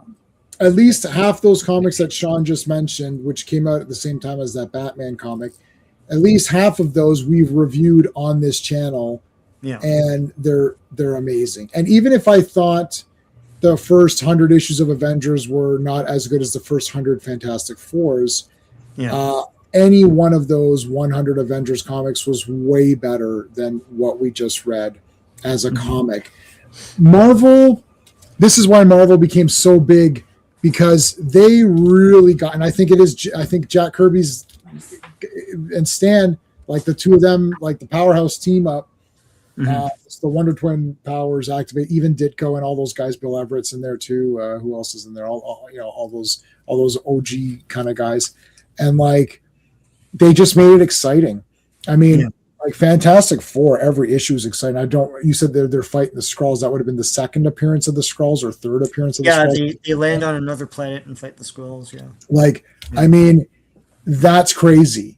Like, and Spider-Man, who was he fighting that month? Green Goblin. Green Goblin, one of the classic characters of all comics, one of the favorites, like basically top 3 fan favorite, Spider-Man villain, right? Like whatever, right? So he's fighting Green Goblin in probably the most epic. What number was it? 30 something. So was it Romita or was it 23?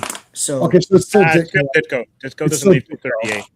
So I mean, can you imagine how awesome that would have been to then you read that and then you read Batman, you're like, man, this is like, what is this? This is like, and Harriet has a so who's that guy? Yeah, and I love Batman. Number 2 favorite villain. Number 1 is Superman. My top 2, Superman and Batman, easy top 2, no question. But I mean, the Spider-Man comics and Fantastic Four and even that I read that Iron Man one on I've reviewed that on this channel. Yeah, even that one was awesome. All those tales of whatever when the heroes appear, and Giant Man and Hulk, those are good too. I think Tales of Suspense 64, the one with Hawkeye and Black Widow, I think that's what the Iron Man Viewmaster reel was based on, because that was my first exposure to those characters, and I always thought Hawkeye and Black Widow were just villains because of that, right? So, I think you gave me, or I purchased the Thor one. One of us, Either you gave it to me or because I got a bunch and you gave me some. And that Thor one, I just went through 2 weeks ago. My wife had never seen Viewmaster. I think she had saw it on some. It was on Friends or something, and we're talking about it. She's like, "Yeah, was that a real thing?" I was like, "Oh yes." I said, "Let's go take a look at it right now."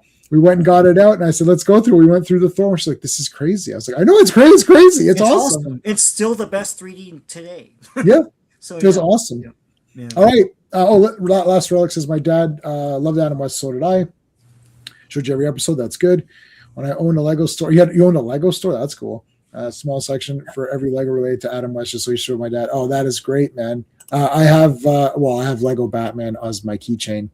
I have lots of Lego Batman keychain or Lego keychains and lots of like Batman and Joker and Catwoman, Two-Face, Riddler, Penguin. I don't know if did they do Two-Face. I don't think they did Two-Face in a keychain.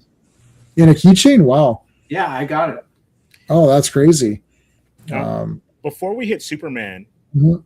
there was something about the timing because you were mentioning like what Marvel was putting out. Yeah. Do you want to do what? No, Marvel's putting out now? because no. It was not. It's not that because I was thinking like, well, Marvel really captured teens and kids, right? Yeah. 63, 64 is the British invasion. So music changed. So you had like the Beatles, the Rolling Stones. Yep. And so everything started to shift. And then you got later into the 60s, you got like Hendrix. And so that's cool. Like that shit's cool. Yeah. And so it's almost like DC is like your dad's or your mom's comics. Right. And Marvel was doing what was hitting at the moment. They were on the front, on the precipice of the cultural change. And they were doing things because like Bond would have been in 62. I think if I'm not mistaken. So everything was kind of maturing in terms of storytelling and what was cool. And Marvel just went where they went left and DC kept going right. Right. Yeah, DC rode on their legacy a bit too much. Yeah. And didn't rock the boat. And it does. We'll see with this. It's situational rather than conflict, which is what people wanted, And so there's like supervillain after supervillain after supervillain introduced in the Marvel comics, and each one is a classic character, issue after issue after issue. So it was. But the thing is, Superman was a pop culture sensation anyways. Like those George Reeves shows were syndicated to hell and back for decades, and Filmation had a fresh cartoon out, so it's the name, right? I mean, I love Superman and this is cool, this is fun, but like, if you had your choice, like I think Amazing Spider-Man 15 where he fights Kraven is in direct competition with this one this week, right? So I mean, Craven's got to be again 3 villains or whatever. So like, I mean, Craven, Doc Ock, Green Goblin, or whatever. Like, are those like the top 3 pretty much? Like for anybody, I like Vulture personally, but like those are all up there. Doc Like, I Ock, like Green Mysterio. Lizard, Lizard. Like, and it's kind of interesting too because like you could almost say for modern times, like manga is what Marvel was. For like modern kids. Like, that's the thing. Like I watched the Chainsaw Man movie and I've never read the manga or watched the anime. I know what it is. But man, that was some mind-blowing animation. And I was like, it's a ridiculous story, but it's cool. Yeah, my wife's read the whole thing. She's caught up to it. We can get into animation another day, but like America shot themselves in the foot 25 years ago by going expressionist and all that, and it looks like shite. I'm sorry. It looks terrible. It's like, anyway, whatever. So, JMan. All right, credits. Before we Sorry, go ahead, Steve. If you want to. Let me see. There he is. Yeah. Oh, wow. I've never seen that one. That is crazy. Just take it out of the way. There he is. Yeah. I see. I can see. That's awesome. Yeah. I never saw the Two-Face one. Yeah. That's crazy. He did so many awesome. Yeah. Lego man. All right, Sean, do you want to do the credits for this one? Yep. Superman 170. The cover art is by Kurt Swan. Yep. Superman's Mission for President Kennedy, written by E. Nelson Bradwell, penciled by Al Plastino and inked by Al Plastino, edited by Julius Schwartz, and If Lex Luthor Were Superman's Father, written by Jerry Siegel, the creator, penciled by Kurt Swan, inked by George Klein. Whew! They'll make an animated movie on the Lex Luthor. I don't think so. No, all right. All right. There's JFK. JFK. So there's a note here that they had this. They wanted to publish this story, but Kennedy was murdered, or assassinated, and then they waited, and then they got the okay from his family, government, whatever, to go ahead and publish it. I think it was Johnson, the president. Lyndon Johnson, So like JFK fat shaming kids. They're like, that's exactly what it is. Yeah, it checks out with no body positivity with JFK. It's like, oh, there's like some avalanche. I've got to go, Lois. Okay.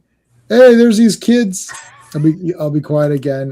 Do you think Marvel haven't used Green Goblin? So films they pull that. So hold on, I'll be quiet. But do you think Marvel haven't used Green Goblin in the Sony/MCU films as they pulled the enemy? Yeah, Is my point. friend's dad bit? that is a good And then point. the Keaton Vulture first one. Yeah, I mean, a Green Goblin. Well, I mean, the only good Green Goblin was really, I mean, you know, I guess what's his name? Willem Dafoe. Willem Dafoe. I liked him a lot in that.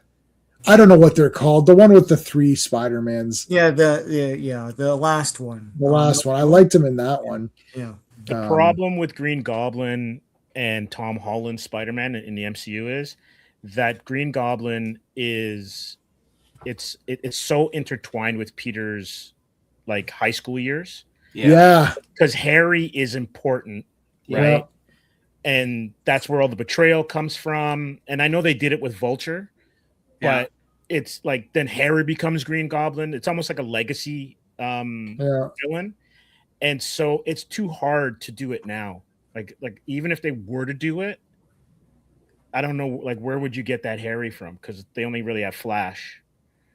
You know. Yeah, I agree. They can't really do it. Hey, Havoc, how's it going? You watched a movie called The Ambulance with Eric Roberts. Yes. Yeah. I know the film. Yeah, I know it too. Yeah. I haven't seen it though. I think they have actual bullpenners in the back. Yeah, I think that. That looked very much like Jim Mooney's art. Or absolutely, I was thinking the same thing, Phil. That looked a lot like Jim Mooney. But what over here? Yeah, but even in the Batman. Oh, also the Batman. Okay. All right, so there's these kids here. It's like a trip. There's European kids. They literally say there's European kids, and then there's American kids. And Lana is also a reporter in these. Yeah. And she's like, "This is great." So the kids were saying. So I got to read Lana's thing. Lana Lang reporting at whatever. Am I embarrassed for the Americans? I found the European boys who survived the ordeal in excellent physical shape. But sad to report, our students look like physical sad sacks. They call our youth the weakling American. Anyway, well, thanks for joining us. We'll see you guys next time. To be fair, this is the Cold War, right? Yeah. So, American exceptionalism, especially in that time, would have been ramping up. And then when you think of like the counterculture that was coming, it was all about, you know, the hippies and the beatniks, and everyone was kind of going away from, I guess, what would have been traditional American kind of like, right, you know, being at the top of things. So, but I love it. You can just hear the propaganda, like the government propaganda in this. It's amazing. Yeah, I love it. Their physical sad sacks. Look at these losers. Lana Lang reporting for FU. How big were the pop cans back then? I wonder. Could you get a? It's probably worse now. A super Slurpee, man. Funny story. I remember because like I used to play soccer as a kid, and when we would go play in the States, their pop cans were always bigger than ours. Like their portions of stuff was bigger than ours. And then when we finally got the pop cans the same size here in Canada, I remember even my buddies were like, we couldn't finish them because we weren't used to drinking that much. It's a strange little thing. I've only gone a couple of times to the US, and I got like chocolate bars. Oh, they're massive. And they're massive. I was like, whoa, like this is awesome. Yeah. Like I love Snickers and Kit Kat and all that. And I was like, whoa, these are great. And I thought, wow. And I remember telling my buddy when I got there, I was like, look, I got the jumbo Snickers and all that. He's like, that's not the jumbo Snickers. That's normal Snickers. I was like, oh, is that normal? I was like, that's the normal I think I was like, they don't have regular Snickers. They only have jumbo. It's like, no, that's regular. And I remember like when I'm in the theater here in Canada, I get large popcorn and I finish it, like no problem. Yeah. So I went to the States and I saw Freddy versus Jason there. And I was like, oh, large popcorn. I was like, Oh my God, this is crazy. I'm like, I don't think I could do it. And that was Fat Jason. Yeah, that was Burning Man. Yeah. Yeah. I went to see Deep Impact in the States, and they were offering unlimited or free refills on large popcorn, large drink. Yeah. And I said, sure, let's do it. So I ordered a large popcorn and large drink. And the drink was like this. Yeah, you could swim in it. Yeah, I know. Yeah, the popcorn came in a big, basically a garbage bag. Yeah. And I was like, who? Free refills? Who's going to finish the one that I've got? Yeah. So I go down. I'm trying to eat the popcorn, and I'm being unsuccessful. And this couple walks past me and sit down in front of me. They actually finish it, and they went for the free refills during the movie. And I was like, my jaw was on. That was far more interesting than Deep Impact, the movie, because that sucked. But that whole thing, that's what I was actually watching, was this couple go for free refills on this enormous snack that he had. Yeah, it's crazy. They're hardy people. Yeah. Mohammed is here. How's it going? All right, so he comes to meet Kennedy. Yeah. And Kennedy says, we need our youth. We need to get them physically fit. Yep. So Superman. John Glenn. Yep. Yeah, they show. Yeah. There's a picture of John Glenn. Just it's like, look, this guy. I'm like, he's pretty awesome. Yeah. Be like him. So here come these losers. So these losers are running and they all suck.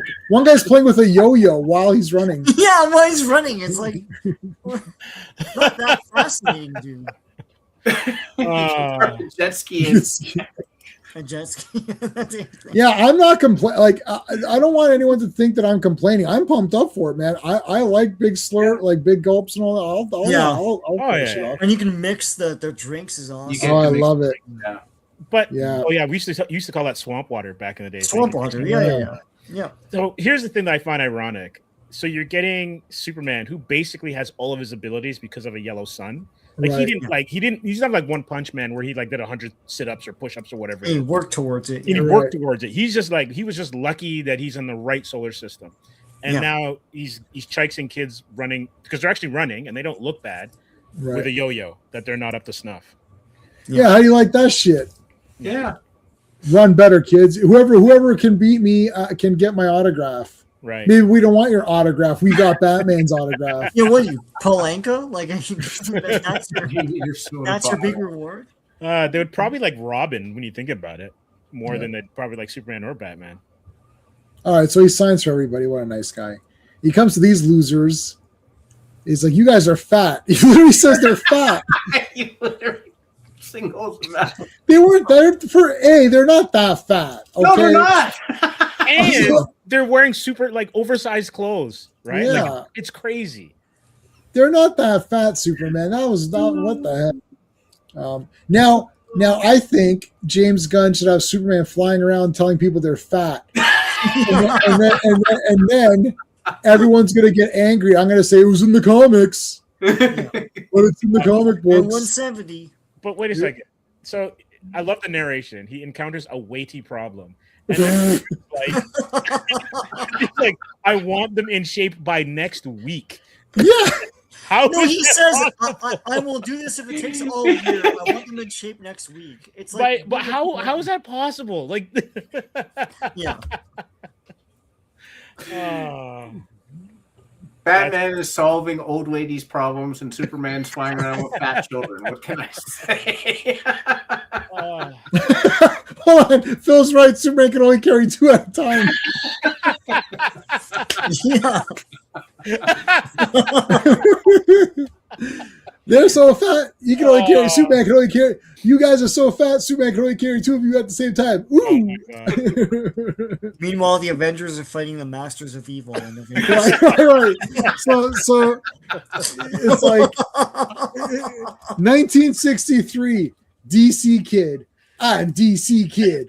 I like Superman and Batman. They're way better. It's like, oh yeah, well, there's this old woman who got a laundry machine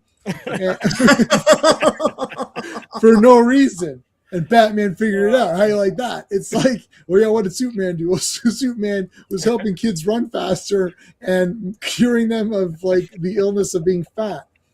It's like, well, what was Spider-Man doing? Well, he was fighting Green Goblin and Fantastic Four were fighting Super Skrulls. It's like, oh, that's pretty good. It's like till Suspense 56, Iron Man fights the unicorn with the laser coming out. Oh, I like that guy. Yeah. It's a cool design. I actually remember Sad Sack. I do remember. Yeah, I remember Sad Sack too. I read Sad Sack. Yeah.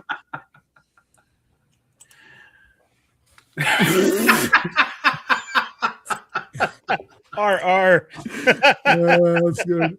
Okay, but hold on a second. How do you look? I know everyone's using Ozempic or whatever. Yeah, but I'm telling you, this is the way to go. Barry, like, go into the. This is amazing. This is absolutely amazing. This is ridiculous. This doesn't do anything. They need like solid electrolytes after this. Like, they would be dehydrated to death. Sean, you're 100% right. Dehydrated to death. Yeah, he dehydrated them. I love it. And they lost the weight. Like, it doesn't mean they're in shape. It just means that, they'll make weight if it was a fight, but they're not in shape. They can't run any faster. They're not in shape. No, yeah. Unbelievable. How's it going, Rogues? Yeah, Batman's my second favorite character of anything, not just DC, and Superman's my favorite. So those are my top two. Most of my content is Marvel because in the time period of which I'm focusing my programs, Marvel is clearly the superior brand of these times, which is kind of, we're making fun of these comics. I love Kurt Swan. Yeah. I love Superman and Batman. These are great comics. They're just fun.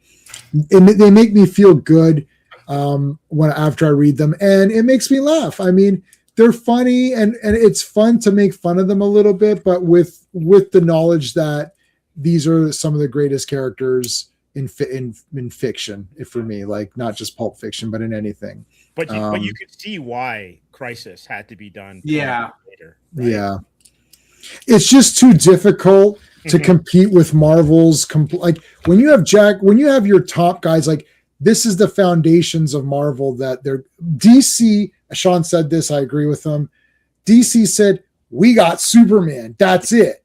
Yeah. We're the best. We got Batman. Who you got? What's the Spider guy? TV, right? Yeah, like, exactly.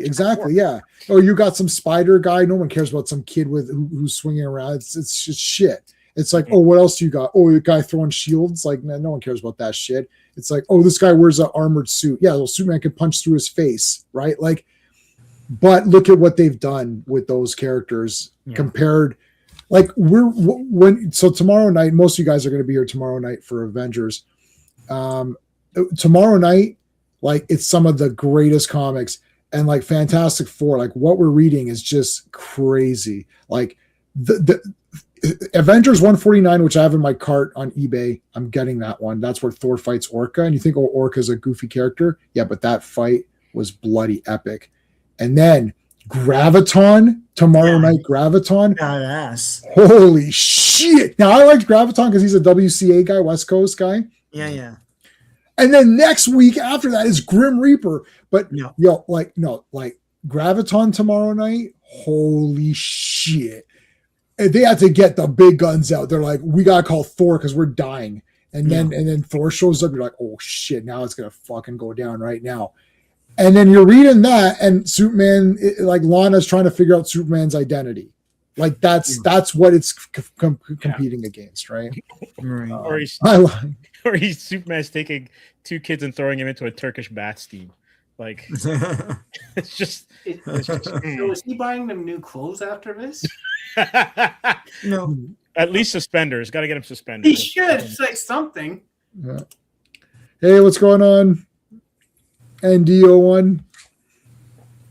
I don't know if we're woke, but I'm awake, which is good. Too much laughing to be not awake, man. Yeah. We're super awake. These are too good, man. So are those the two kids now in the high jump, like in the long jump? Yeah. So now it's the kids that school. don't have confidence. No. This is the kids that don't have confidence. These are different kids. Yeah. Okay. But is that at a different school though? different school. He's going across the nation, kind of going 2 by 2. This isn't going to help them. California sun-dried raisins. Yeah, they're going to be little. Shame. So here's what he does. He takes them to the moon to And give they them can their jump higher. confidence back. Yeah, but then on Earth they can't go down. What is happening? What is happening? They also died on re-entry, but anyway. Pretty much. I'll just say they went somewhere else. I don't know. I love it. He brought them to the moon. Yeah. So there you go. ND likes Batman. Oh, sorry, likes Batman more. I don't agree with that statement in the sense that one is more interesting than the other. They're both interesting in their own ways. But if I have to pick Superman's my favorite character because with Superman, anything can happen. So the excitement level is that, wow, what is going to happen next? Versus, to me, Superman was always needs to be, like they say, he's overpowered, but I want that. The more powers they remove from Superman, the less interesting he is because you're taking away the things that make it exciting. Like Superman can do anything. So you really have to come up with some interesting villains and tasks for him to do. Even in the first movie, 2 missiles. So he has to go either north or south or whatever, right? So it's like he's got to choose something, like things like that where it tests the way he can use his abilities or, something happens on other planets or he gets beat up by some new alien. I always thought that was kind of cool.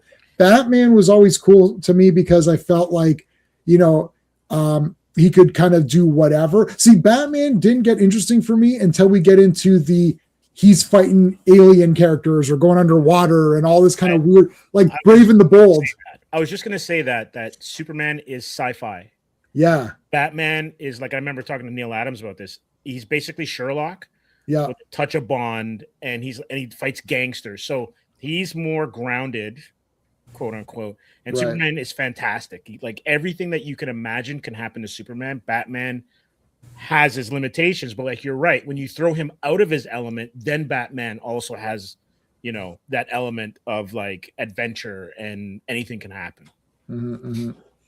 And yet in 65 years, kids see James Gunn about such powerful laxity.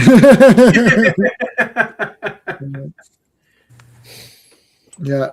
Lowest metropolis in the world. Yeah, that's the all right. So now now everyone's on a big health kick. This is outrageous. They're looking at the Daily Planet and they're making them do push-ups and stuff. No effing way. I would not be doing that at my place.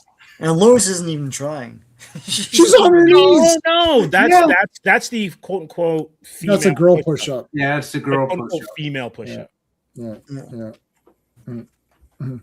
Batman. The thing too is, like, I know Superman has to maintain his identity, but everyone else can do push-ups. You're way overdoing it by saying, "Oh, I don't know if I can." Yeah, do he's I can't go these stairs. Like, whoa, and everyone he's else can. massive too. Like, Clark Kent is massive too. Yeah, that's like, not a small human being. There is a cave in. He almost screws up here. Look, he's holding up the thing, and like he thinks everyone's sleeping, and then someone looks and they're like, "Oh, it's because he was working out." I'm with you, Steven. I know that Lois's right eye is open. She's not saying anything. Yeah, she's saying. Yeah. Oh, good job, Kent. You've been working out just like I told you. And now everyone's great. See, Supergirl, Jimmy. They're all for physical fitness. Physical fitness, yeah. And the weakling Americans. I love the weakling What Americans. is going on in this book? This comic is definitely kooky. ND says Batman's easier to identify with. I mean, you could have that opinion. I don't agree, but that's fine. I'm not a billionaire who works out every day and goes out on patrol at night. I would rather sleep and do nothing as a billionaire. But you know what's also interesting, I agree with that. Yeah. Is that in a way, okay, so they're both orphans, right? Mm-hmm. Yeah. But Batman's unhinged. Like let's just admit it. He's unhinged. Superman is not. And I think especially after the turn in the 90s where everything went like dark, that's when Batman started. You can even say even in the 80s with Dark Knight Returns. That's what made him more relatable, is that he was quote unquote unhinged and not like just someone you could meet on the street, as an example. Yeah, I think the thing is Superman is relatable because the thing is he's an alien, and if you're a touch xenophobic, then you'll probably be like, well, he's not one of us, right? Mhm. But and even say this in that Justice League thing, where it's like he had a girlfriend, he had several girlfriends, he had a childhood, he had interests. He's invulnerable and stuff. Why isn't he in the army? Why isn't he a cop? He wanted to investigate and bring justice and truth to things, and that's why he became a reporter. Like, there's a lot there that's really relatable, but like people don't see that. Instead, it's like Batman doesn't have powers, so he's relatable. It's like, okay, but he's a billionaire and you're not, so probably not. Right. Yeah, they both. So one guy grew up in like a farm, learned all these values, whatever. And Bruce Wayne, it's like he's just crazy, right? I love Batman. I don't want to. This isn't Batman versus Superman in the way that we're talking about the two different comics. Yeah. Superman is the best character ever, period. Yeah. All these other people that came afterwards, they came after because Superman was there. Batman is my second favorite character. He's not as interesting to me as Superman, but that doesn't mean he's not interesting. He's my second favorite character of all time. We're talking about my two favorite characters. The chat can fight it out with themselves. I'm completely fine with that. Hey, Punisher. Ex-Punisher, how's it going, dude? Parker versus Damian Wayne. Richard Parker versus Damian Wayne. I have no idea. Batman. Richard Parker's Peter's dad. Yeah. I don't think Peter's dad could beat Damian Wayne. No, probably not. But he was an ex-Shield agent. Yeah, but like Damian's an assassin. Yes. Maybe the League of Assassins robot version might have a chance against him. That is true. Sorry, Steve. The robot Steven? version of Richard Parker. Yeah. Mm-hmm.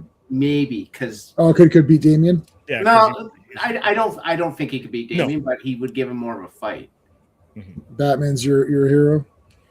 He didn't do much martial arts about 20 minutes ago, Rogues. See, everyone, just another thing, too, just to keep in mind, everyone is saying these things now. Yeah. They're saying them now with Batman having changed and Superman having changed. Yeah. You're not, we're doing this. This is like, if you're going back to where it started and you're reading them both, Superman's like clearly better. Like, it's not. Well, Batman's gone. I mean, he was never a ninja until like the 90s. Yeah, this Batman is a ninja and all this stuff. This is all like new things. Well, new things that people now think are old because they're old, but they're not original concept-wise. It's funny because they took a bit of, like, obviously Denny O'Neil and Neil Adams changed Batman in the 70s, right? Right. Totally a 180 from the show. And we talk about characters being adapted all the time as they're being developed over time.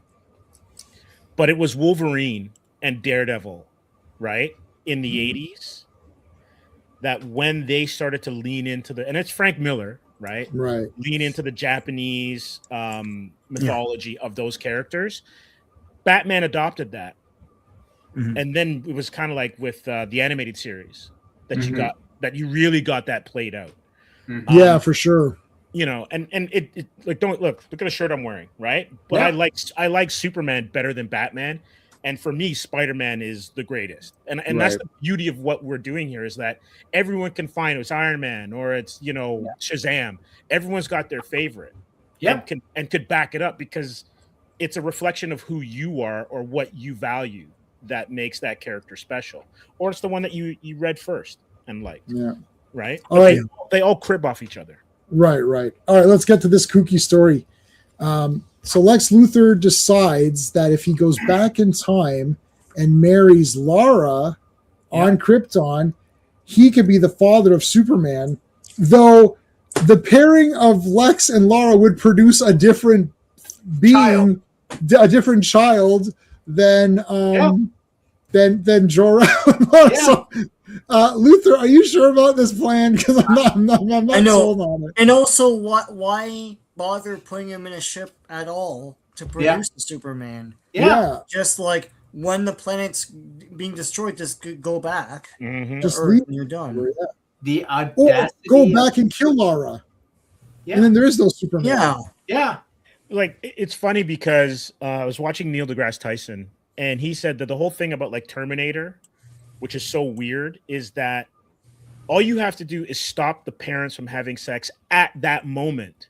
Right. Because That's it. you're having a completely different kid if you have sex 5 minutes before Right. or 5 minutes after. Yeah. I know, but he overthinks everything. God damn. He does a 20-minute video about whatever. It's like, you know. All right, so Lex Luthor. That's true, yeah. Hold on a second. Lex Luthor volunteered for an experiment. Hey, how's it going, Admiralty? Yeah, it's just crazy. Might just. Oh, this is great. Yeah. Oh, hold on.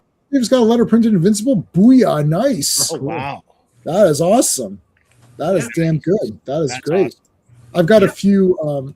I've got a few printed in some random crap that nobody cares about. So Lex Luthor volunteers to be a test subject for this new formula, which then he pretends is causing him death. He's like, I need this formula. So this guy gives him the formula, but that was actually Lex Luthor's secret formula to make him grow. So he grows and breaks out of the the roof. And he mentions like some offhand way that his clothes are growing with him, just so that you can sleep at night. Yeah. My clothes grow with me. But here's the funny thing: they're gonna go shoot him. It's like, oh, I'm not bulletproof. Well, you're pretty strong because you smashed through the roof of this building. So I don't know what the hell is happening around here. This is a complete disaster. I'm almost in awe of how disastrous it is. I know. like it's just like, so you guys thought the Batman comic was brutal. This is really weird.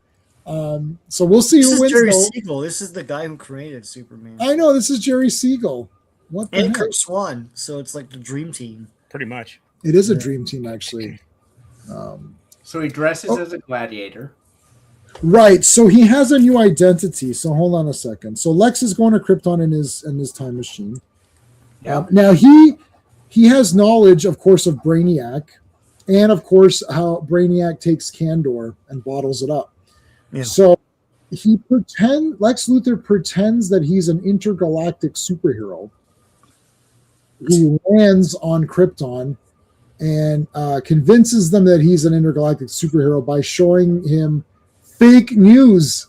He actually Lex Luthor invented the fake news footage or whatever. He's like Galaxy Quest. It's Galaxy Quest, yeah. Oh man, that's a great movie. Love that.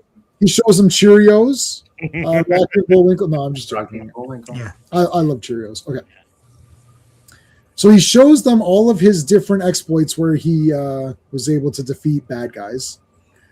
And they welcome him to the council. They're filming him for TV. And he meets Jor-El and Lara.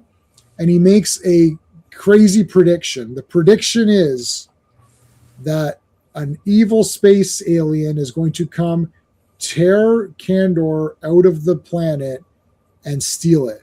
And they're like, what? You're totally crazy. You're insane. Oh, this is stupid. Lex Luthor's like, you know what? This really pissed me right off. Look at this guy. Even this guy in this silly hat's making fun of him. And who's this bitch making fun of him? Oh, what a buffoon. Listen, bitch, do you have any toys made from you? No, shut your mouth. Keep your mouth shut. Zip it. And this guy's so goofy, and even he's making fun of Lex Luthor. Yeah, every time we read a story about Krypton, I'm like, yeah, they deserve to die. they're like really stupid. Yeah, they're all dicks. Krypton was even in that movie. They're like, oh, Prasha, like we're not gonna. Well, you have earthquakes every 5 minutes. Well, why wouldn't you agree with this guy? God. Yeah, where's my? Hold on a second.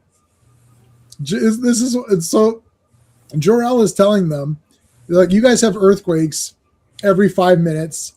Why don't you figure something out? And they're like, no, we don't believe in your big plan or whatever. And then he should have said, well, when you get some kind of master plan, you let me know, huh? He should have said that. He's like, listen, you Kryptonian bastards, you tell me what you want me to do. Yeah, they only make baby-sized ships, like they can't make like an adult-sized ship at all. Oh, we never thought of that. I thought you were going to play Bailey, J-Man. Screw all of you. Yeah, I still have that clipped as well. But no, No, it's like, well, okay, Kryptonians, what's your plan? Yeah. Yeah, Piper. Superfly Jimmy Snuka, who is like psychotic. Yes. I watched this thing. It's like, oh, he was completely insane. City of Kandor. This is Luther the Noble, warning you to flee now, like right now. Nope. Oh, well, too late. Brainiac ship. There you go. Yeah. Doesn't look like that Skull ship, but anyway. Well, that's later. That's not the 60s at all. Yeah. And Laura's like, God damn it, Lex, you predicted that whole thing. You're awesome. I love you. You know what? If Lex was an intergalactic superhero, why didn't he stop Brainiac? Good question. Right? I predicted it. Well, why didn't you stop it? Lex, you baldy. He's like, get out of here. You're wearing, and Lex is you're wearing a dress, buddy. Like, take the dress off. My head around how to have a clock that shows billions of years. Right? Yeah. Yes, I like How is that. possible? Yeah. Damn it, I only have 1 billion years before I got that appointment. Brainiac is George Jetson. Yeah, he's flying his ship. Yeah, he is George Jetson. Like, Meet what? George Jetson. Meet George Jetson? Yeah, why would maybe he was right. Yeah. Brainiac hashtag Brainiac was right. Or yeah, mini. Mini. It's a mini. Yeah, it's a mini.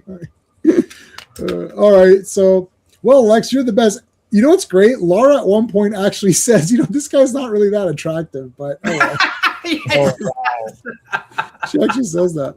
Wow. I love that. So she takes him on a tour. Here's this boring ass place. Oh, look, this place looks pretty cool. Here's some ruins. And Lex Luthor's like, God damn, I don't give a shit about any of this.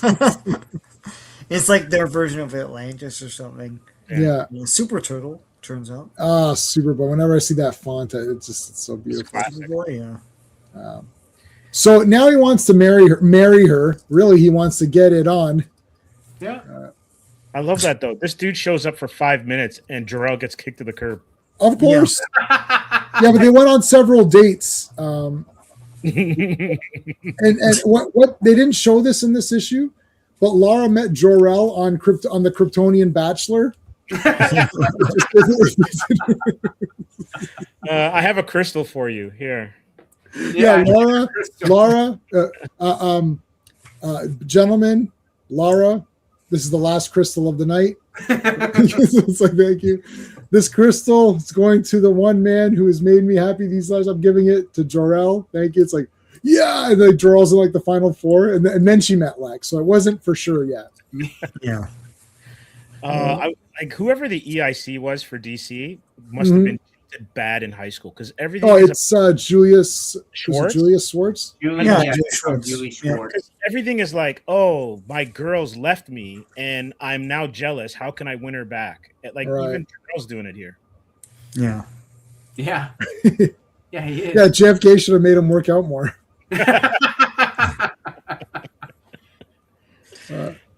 So Lex is wooing her. There it is, J-Man. There it There's is. the crystals. What an honor to be courted by such a famous space hero. He may not be handsome, but he is exciting. Oh my God. So everyone out there, personality does win. Oh. Yeah. It's not about looks, at least not on Krypton. On Krypton, no one cares what you look like. 1960s Krypton was not shallow. Mm-hmm. Yeah, spin the crystal. Wait a second. So you know how there's a passage of time between panels? Yeah. What happened in the space there? It like, did they get busy? No, I don't know. My I don't answer know. is No. yes. He proposed. And then he's chilling. The only thing missing when he's on the couch is a cigar. Yeah. Well, Perry White had this cigar when he was supposed to be working out. Yeah, that's true. No, that's your haircut. You better work out and get that story.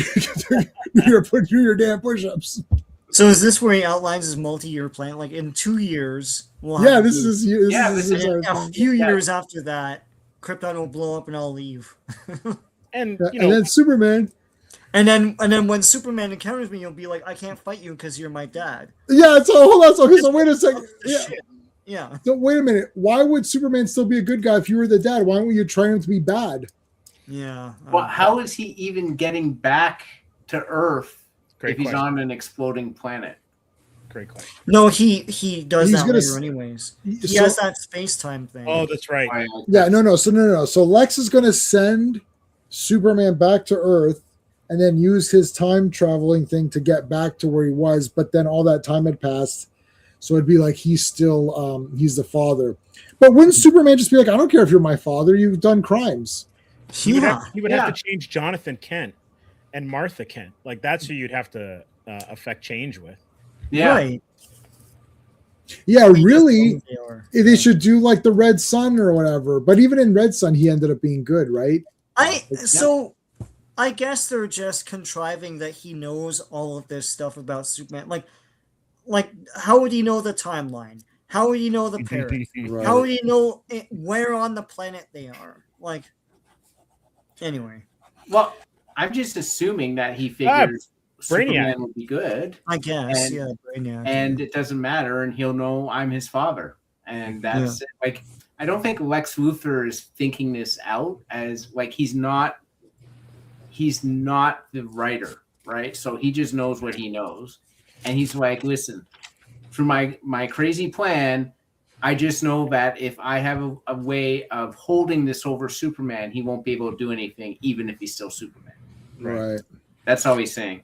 A lot of the writing, both in the Batman story, a lot of this time period, and Sean and I have read many, like literally hundreds of adventure comics and Legion of Superhero comics and the Supermans and the whatevers, and all of DC is like this.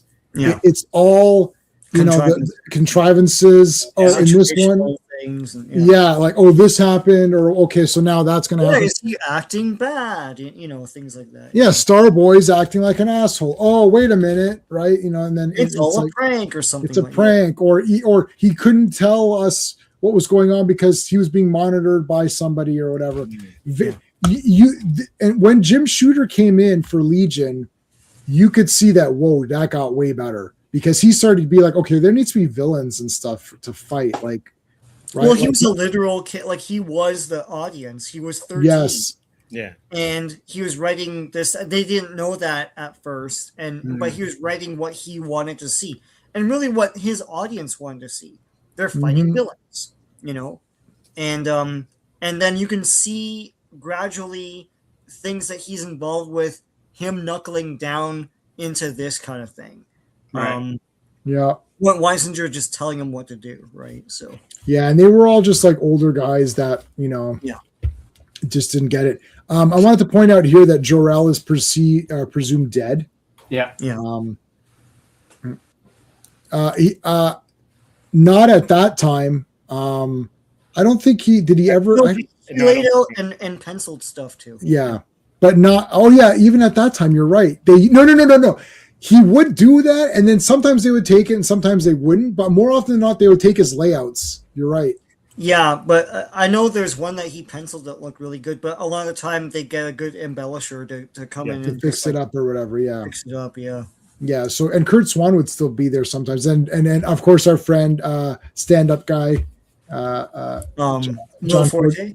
John Forte, John Forte, stand-up guy. Yeah. All of his guys were straight. I want to just quickly mention here. Straight. Yeah. It's like, what? Even I could draw straight guys. They're all just like this. Like.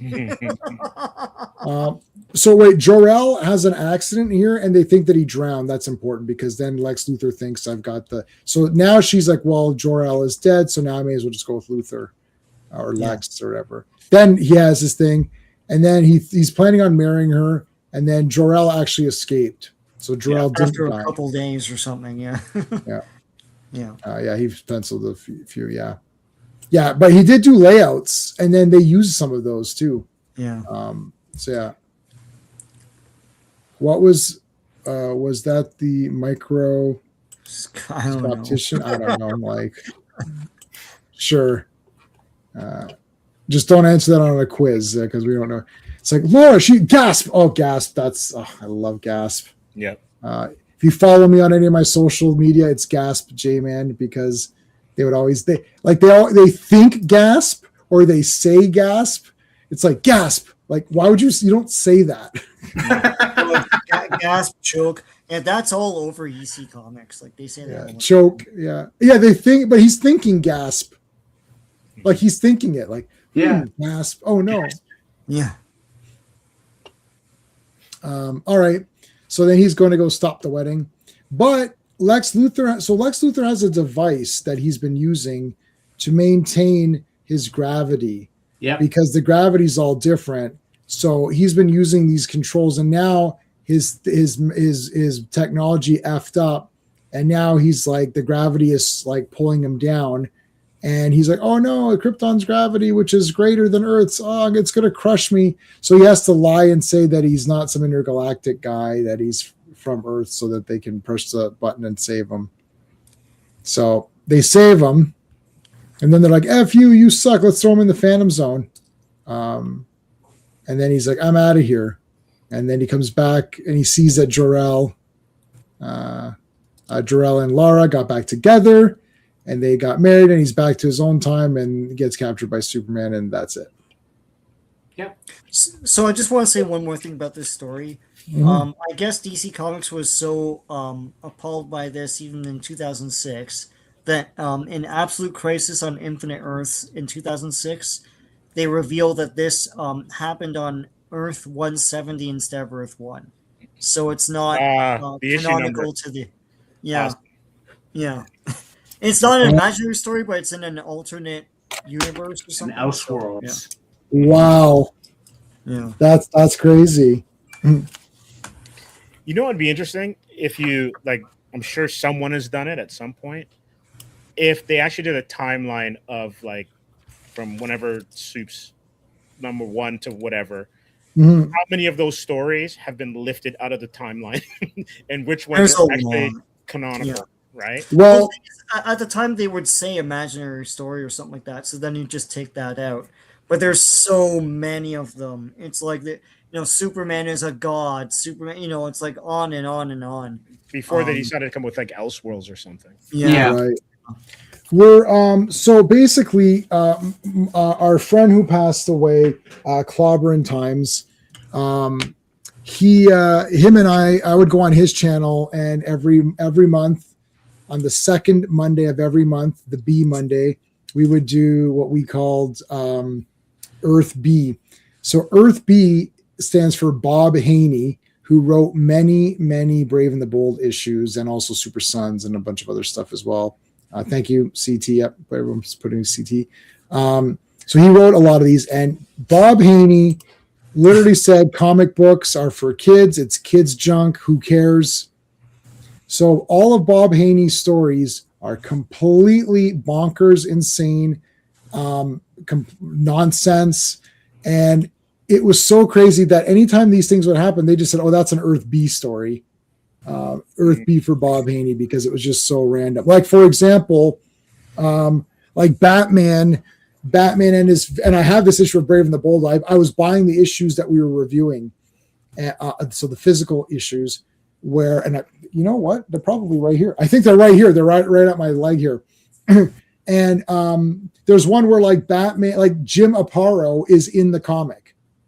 Like these villains come out of the comic to Jim Aparo's house to kidnap him, to tell him to stop drawing Batman. You're like, what is happening here? That's a classic Warner Brothers. They had a couple of those episodes where Bugs Bunny is getting tortured or whatever, and it's Daffy who's the enemy. It's Daffy. Right. Yes. So and then there's one where the Flash is running after someone, and he turns the corner, and Flash is like, oh, I lost them. What do you mean you lost them? Right? And it's just random nonsense, but it's Brave and the Bold. Yeah. It's Jim Aparo art, so it all looks awesome, right? It's like your classic Batman. That's my favorite Batman. So it's it's all the pumped up stuff, and you're just like, okay, but why is the story so bonkers? And there's ones with the Super Sons, and they look exactly like Batman and Superman, just like younger versions, and they talk like, you know, like hippies or whatever. And there's one where like Superman doesn't trust. Okay, hold on a second. Superman doesn't believe that they could be heroes, so he creates a parallel universe in order to send them there to see if they'll screw up being here. And you're like, yeah, but wait a minute, did you just create? But are like, if people are dying in that parallel universe, like what is happening? It is so weird. And like Plastic Man gets hit with a hammer and is knocked out. They're like, boink, and he's knocked out. I'm like, but Plastic Man is like invulnerable. Like he would, and Commissioner Gordon Batman would have awesome arguments. Like Batman would be like, why don't you go do your job, Commissioner, and go find these criminals? And it'd be like, oh, I don't want your bullshit, Batman. And you're like, what? I can't believe it. You're like Batman is super rude to him. It's like, like Commissioner Gordon's like, we've got a crime spree. He's like, well, that's because you're sitting on your butt all the time. You're like, well, that was kind of rude. I was like, so I love it. It's just completely insane. And the thing is that there's not anybody that says Brave and the Bold is a bad series of comics. Right. Like that's considered, oh yeah, that was awesome. But I don't want you look back and you read them, the art is awesome. That's for sure. But you go back, you're like, oh, these are pretty goofy, some of these, right? Like, because Bob Haney didn't care. Now he created Metamorpho, which is the perfect character for him because he doesn't need to remember the powers. It's like Metamorpho can just do whatever. It's like, you know, and then things would like, it's not Batman. Like he would forget things and things. It's like Batman would like fall down, like he'd run. It's like, oh, he trips. And it's like Batman tripped. Like what is going on here? but literally and that's where they would have the Batman removes his flesh mask and his cowl is underneath the flesh mask with the ears and all, with the ears poking out. You're like, wait, that's weird. It's like, so anyways, yeah. And they just didn't care because he's like, it's kids junk. And like, they'd say to him, like, dude, like, what is this? It's like, yeah, it's kids junk. Jim Aparo's a professional. He's like, I'm drawing what I'm drawing. So I'm in this issue. Yeah, you're in this one. I'll draw myself. Mm-hmm. Right? Like, yeah. Yeah, no, was that the one? Yeah. Yeah, so that was the one. Yeah, he creates the reality with a rug. Mm-hmm. You're like, huh? So it's like he's pulling this thing. You're like, and yeah, he creates alternate reality. It's insane. Like not even Doctor Strange or like Franklin Richards could do that. Yeah, no, it's completely weird. Yeah, sometimes cartoonist animations, adults. Yeah, I mean, they really didn't. He didn't care. He thought it was kids junk. Like he's just like it's just silly. Okay, so we've got 18 votes, overwhelmingly for Batman. Mm-hmm. A lot of those votes came in before we finished it, though. Does anyone have a clear winner in their mind, or does everyone have a clear winner? Yeah. All right. So Steven, who do you think, or which issue was better, and why? I guess I don't know. For me, it was Superman. Okay. Which may surprise people because I'm generally a diehard Batman fan. But like, I don't know. I found the backup story to the first one. Like, I found the first story with the Getaway Genius really good, and I was into it. But I checked out on the Mrs. Tompkins soap jingle story because I found it such a waste of time for Batman and Robin to be investigating it. I just thought that right off the bat. Yeah. Like, why is this happening? And I thought the same thing Steve brought up, like, why is there an anchor there? Like, there were so many times where I was pulled out of it, but I wasn't pulled out of it like, oh, this is cool. I was just pulled out of it. I'm like, this makes no sense to me. I'm out. Yeah. The Superman stories I just found so like creative and crazy in that, and I was just like into it from the beginning. I do understand, like, I did find the first story, it was ludicrous, but like I did like the whole thing with JFK because I understood around that time is when he was assassinated, and that did make quite an impact in the United States, from what I understand. Like, it was a big turning point. Oh yeah, for sure. So I do appreciate that they at least made some sort of a tribute story to him. I just found the Luthor, crazy fantasy thing. I just found that so funny and interesting. I was just into it. So I'm picking the Superman story because of that. Here's All Superman. right, so I'm just writing these down for my own. So Batman had the getaway genius story, getaway gimmick genius, Yeah. and it had And the prizes. Tompkins, Mrs. Tompkins story, and then Superman had the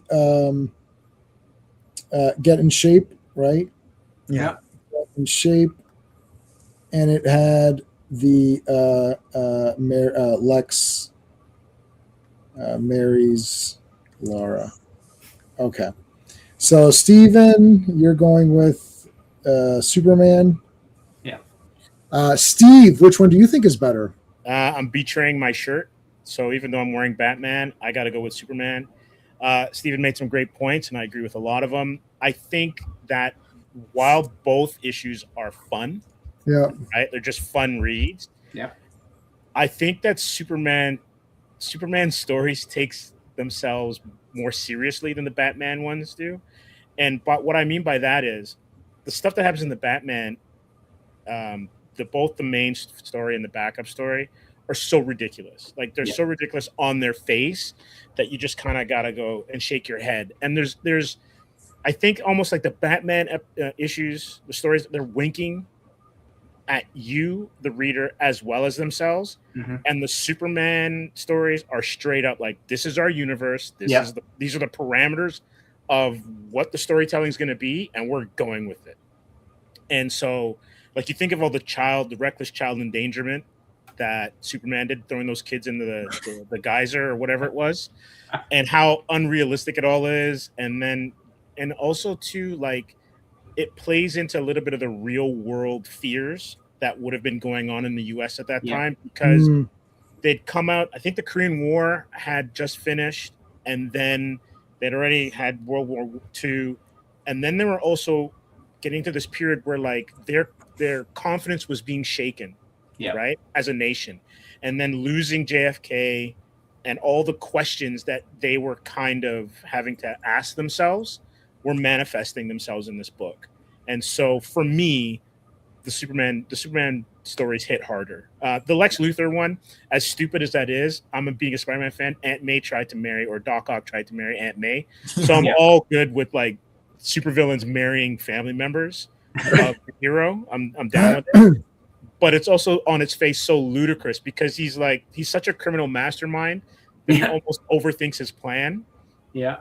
And that's what makes it ridiculous. Like, it's so stupid. And then you could see that Superman has a type because his mom is kind of like Lois. Yeah. It's kind of like Lana, right? It was like, oh, there's the new guy, or there's the sparkly object. I'm going to go chase that kind of thing. So.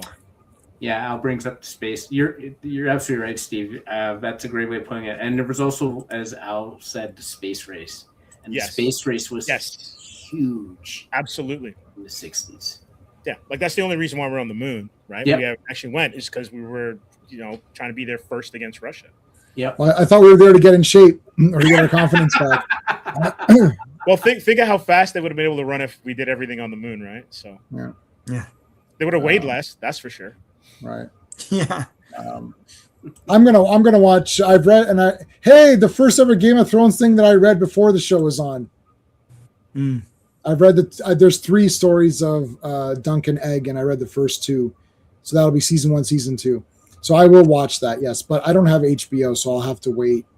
I'm just gonna buy it on Blu-ray, and I can't use the high seas because HBO like automatically cracks down, and I don't have a VPN or anything because I don't really need it. So okay, 2 Supermans. Sean, which one do you think is better? Yeah, I thought I was going to be the Maverick, but I guess not. Yeah, I'm going to go with Superman as well. Because to me, this was more Superman than the Batman issue was Batman.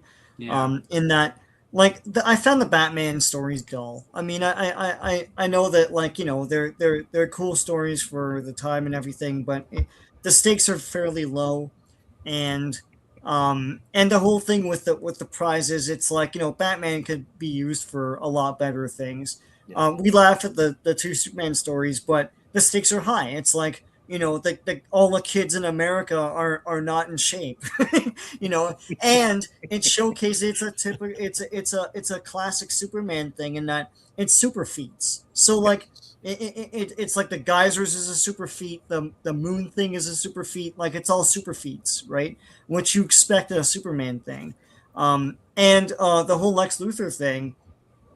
The stakes are higher again. It's like Lex Luthor can they crash a Batmobile twice, and it looks like a Hot Wheels thing. It looks like the size of a Hot Wheel. Sean, not to interrupt, but if you look at that first crash, there's no way they're driving it after. The one wheel is completely going in the wrong direction. It's like whatever.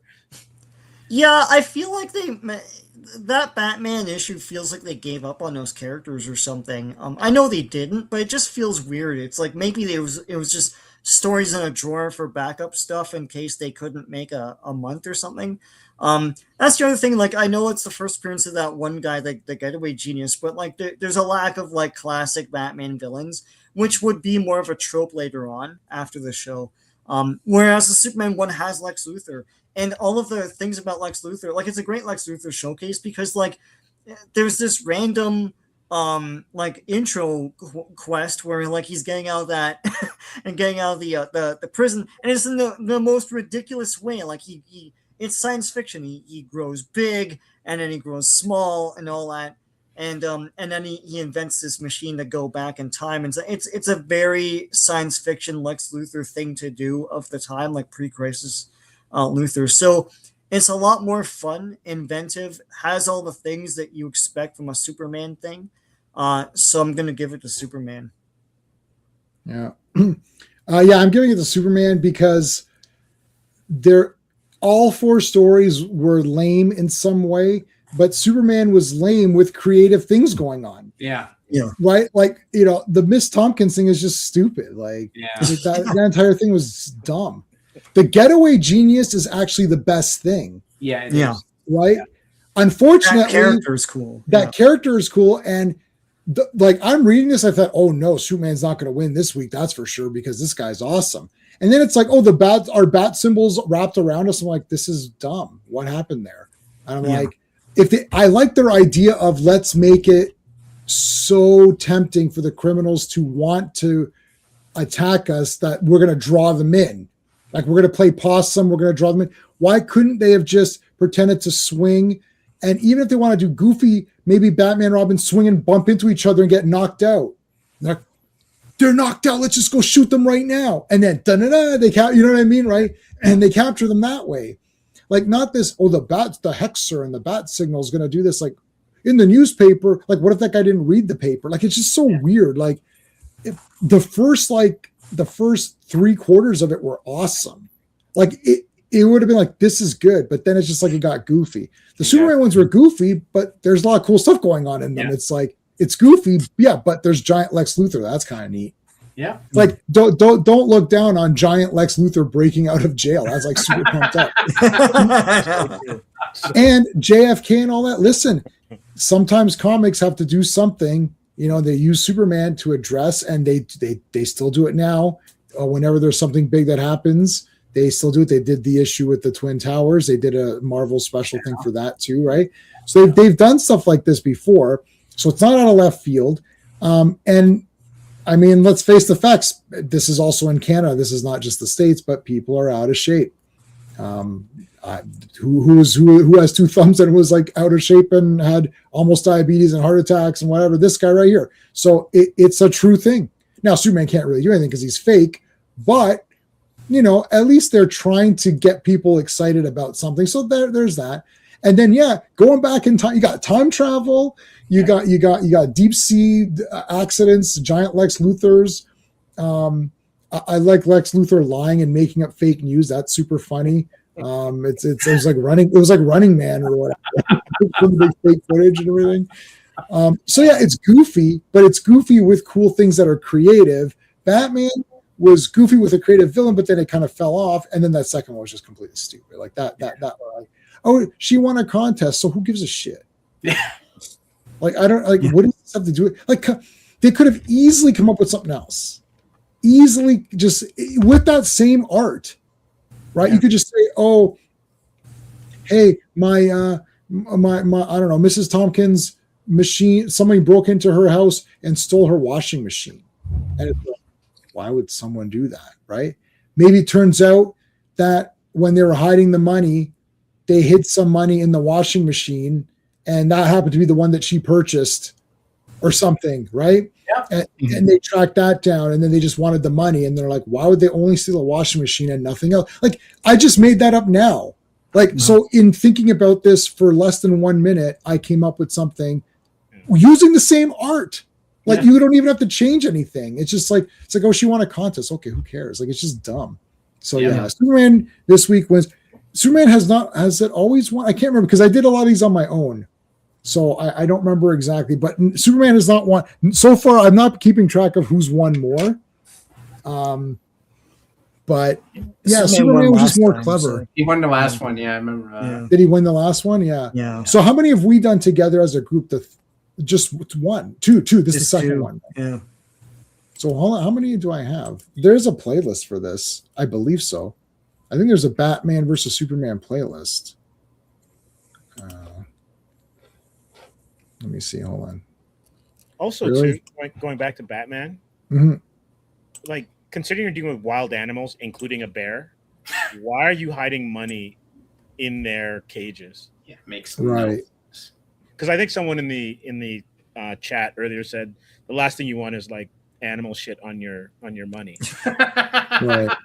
I guess you'd have to get it laundered if that happened. So Yeah, dude. Yeah, so I did 164, 165, 166, 167, 168, 169, 170, and then I did 200 on my own as well.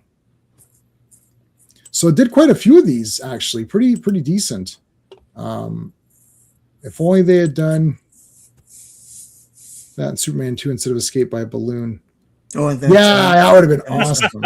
yeah, You know, Rogues, I was just pre-ordered some of the. I already have the Fourth World Omnibus, as Sean has it as well, and I just pre-ordered the DC Finest Fourth World. With the giant turtle, Jimmy Olsen on the cover. Yeah, all that goofy stuff. But Yeah. when the man Jack Kirby, the immortal king of comics, Jack Kirby, when he took over that Jimmy Olsen, remember that, Sean? That was bloody the greatest thing ever. And then remember there was that one we didn't cover it, we kind of glossed it, but there's one random issue of Jimmy Olsen that was in between. Remember there was one where like he didn't do it or something. I don't know what happened. It was like some other guy did it, and it was right back to Lamo. And like it's just like wow. And I read it anyways just because. Yeah, we'd skip it, and it was like, "What is that?" So we both read it, and it was one of those drawer ones. It's like so they made a backup thing, which is back to the lame stuff they used to do. Yeah, and it was like, oh, because the thing is, there was forward momentum with what Jack Kirby was doing because it was building the Fourth World stuff, right? So shit, and like Jimmy Olsen and those guys, that was badass. He had his boys with them, and they're getting that vehicle. Remember, they got that super pumped up vehicle and everything. They debuted Darkseid in Jimmy Olsen. In Jimmy Olsen 134, and wow. like they had that super pumped up vehicle, and they're meeting up with the Forever people and shit. I was like, oh my god, this is awesome. And then Jimmy Olsen had that big map. Remember, he had all that technology, and I was like, this is freaking awesome. Where's that character? Where's that? Hey, Mr. Gunn, where's that guy? You want to do a Jimmy Olsen show? Make that thing. There's zero creativity. They can't even copy. The creativity is so poor. They can't even copy the stuff. They're not even creative enough to just copy. Like if I didn't know what I was doing, I think I said this for what did I say this for? It was like a Conan or D&D or something. It was D&D. I was like, if you don't know what to do for Dungeons and Dragons, just take Conan the Destroyer and copy it. Just copy Conan the Destroyer and change the names, because Conan the Destroyer, he acquires people as he goes. Mm-hmm. He builds a team up of guys, right? And then he goes out, and then it's like it's bosses. He fights the wizard, then he gets the crystal, the key, which is like that. It's like that jewel. Then they go right to the next thing. They go to the next dungeon. They put that thing in. Whoosh, it opens up. Then they get the horn. They have to fight that other guy. There's another wizard. Plus he has men, right? And then Akira and him like have a wizard battle. He gets the horn. Then they go back. They put the horn in Dagoth. Dagoth comes. So then it's a big monster. Literally Dungeons and Dragons. If you need to copy stuff, just copy that movie. Just copy the entire thing. Just copy and just change it. It's not a jewel this time. It's a key. Okay, so he gets a key, or maybe it could be some orb or something. And the magical orb goes into a pillar, and then the pillar rises up, and then calls forth this, electricity monster. Right? Like I just made that up now. There you go. You have fights in between. He gets characters in between. You get a fighter guy. You get a thief guy. Right? He literally had his thief friend Malik. He got Zula, who's Grace Jones, right? He got the princess, right? He's got the big barbarian guy, Bombata, right? That big football guy. Nah, basketball. Basketball. That big, yeah, right? Is that not Dungeons and Dragons? You literally have a party of the 5 guys, and they go on an adventure and get shit. It was like, this is D&D. There you go. You can so. They don't even know. Just copy the Jimmy Olsen. Just go Jack Kirby. Literally just copy the whole thing. Don't even change names around if you can't get every character. Just change the names. That's it. Grace Jones. Oh, man. Come on, Grace Jones. She was scary. Did you ever see Vamp? No. Oh, my God. Because Grace Jones is scary just normal. Like normal Grace Jones looks scary. Grace Jones with a red wig is like super scary. And then mouth. Yeah. Oh my God. and that's Dolph Lundgren's ex-woman, man. Yeah. But he tells stories though. Oh yeah. Yeah. Like she was crazy. Like in that Good was a reaper from the Bond movies. Yeah. Maybe, she's scary. Crawl, we love Crawl. Get that weapon. Everybody, all D&D, all dungeon masters like feared that movie. Like after everybody saw Crawl, the next D&D session, can we get the glaive? No, I'm not interested. But can we get that in the game? No, you can't have it. Everybody wanted that weapon. Yeah. He did it for the team. Yeah. Jimmy Olsen goes back to Victorian London. Jimmy the Ripper goes Jimmy the Stripper. Fat Camp, Jimmy the Fitter. Gator, gets diarrhea. Jimmy the the shitter, there you go. All right, folks, that's it. Steve, what have you got coming up on Comix Asylum? We are going to be interviewing Travis Gibb and his crew of creators. They have a new comic book imprint called Summit Comics, and I think the universe is called Pinnacle. They're going to be joining me on Wednesday. So at 7 p.m. So I think that's the 20th of January. So we'll be chatting with them and learning about what it takes to build a comic book universe and then also to launch it. So it should be a lot of fun.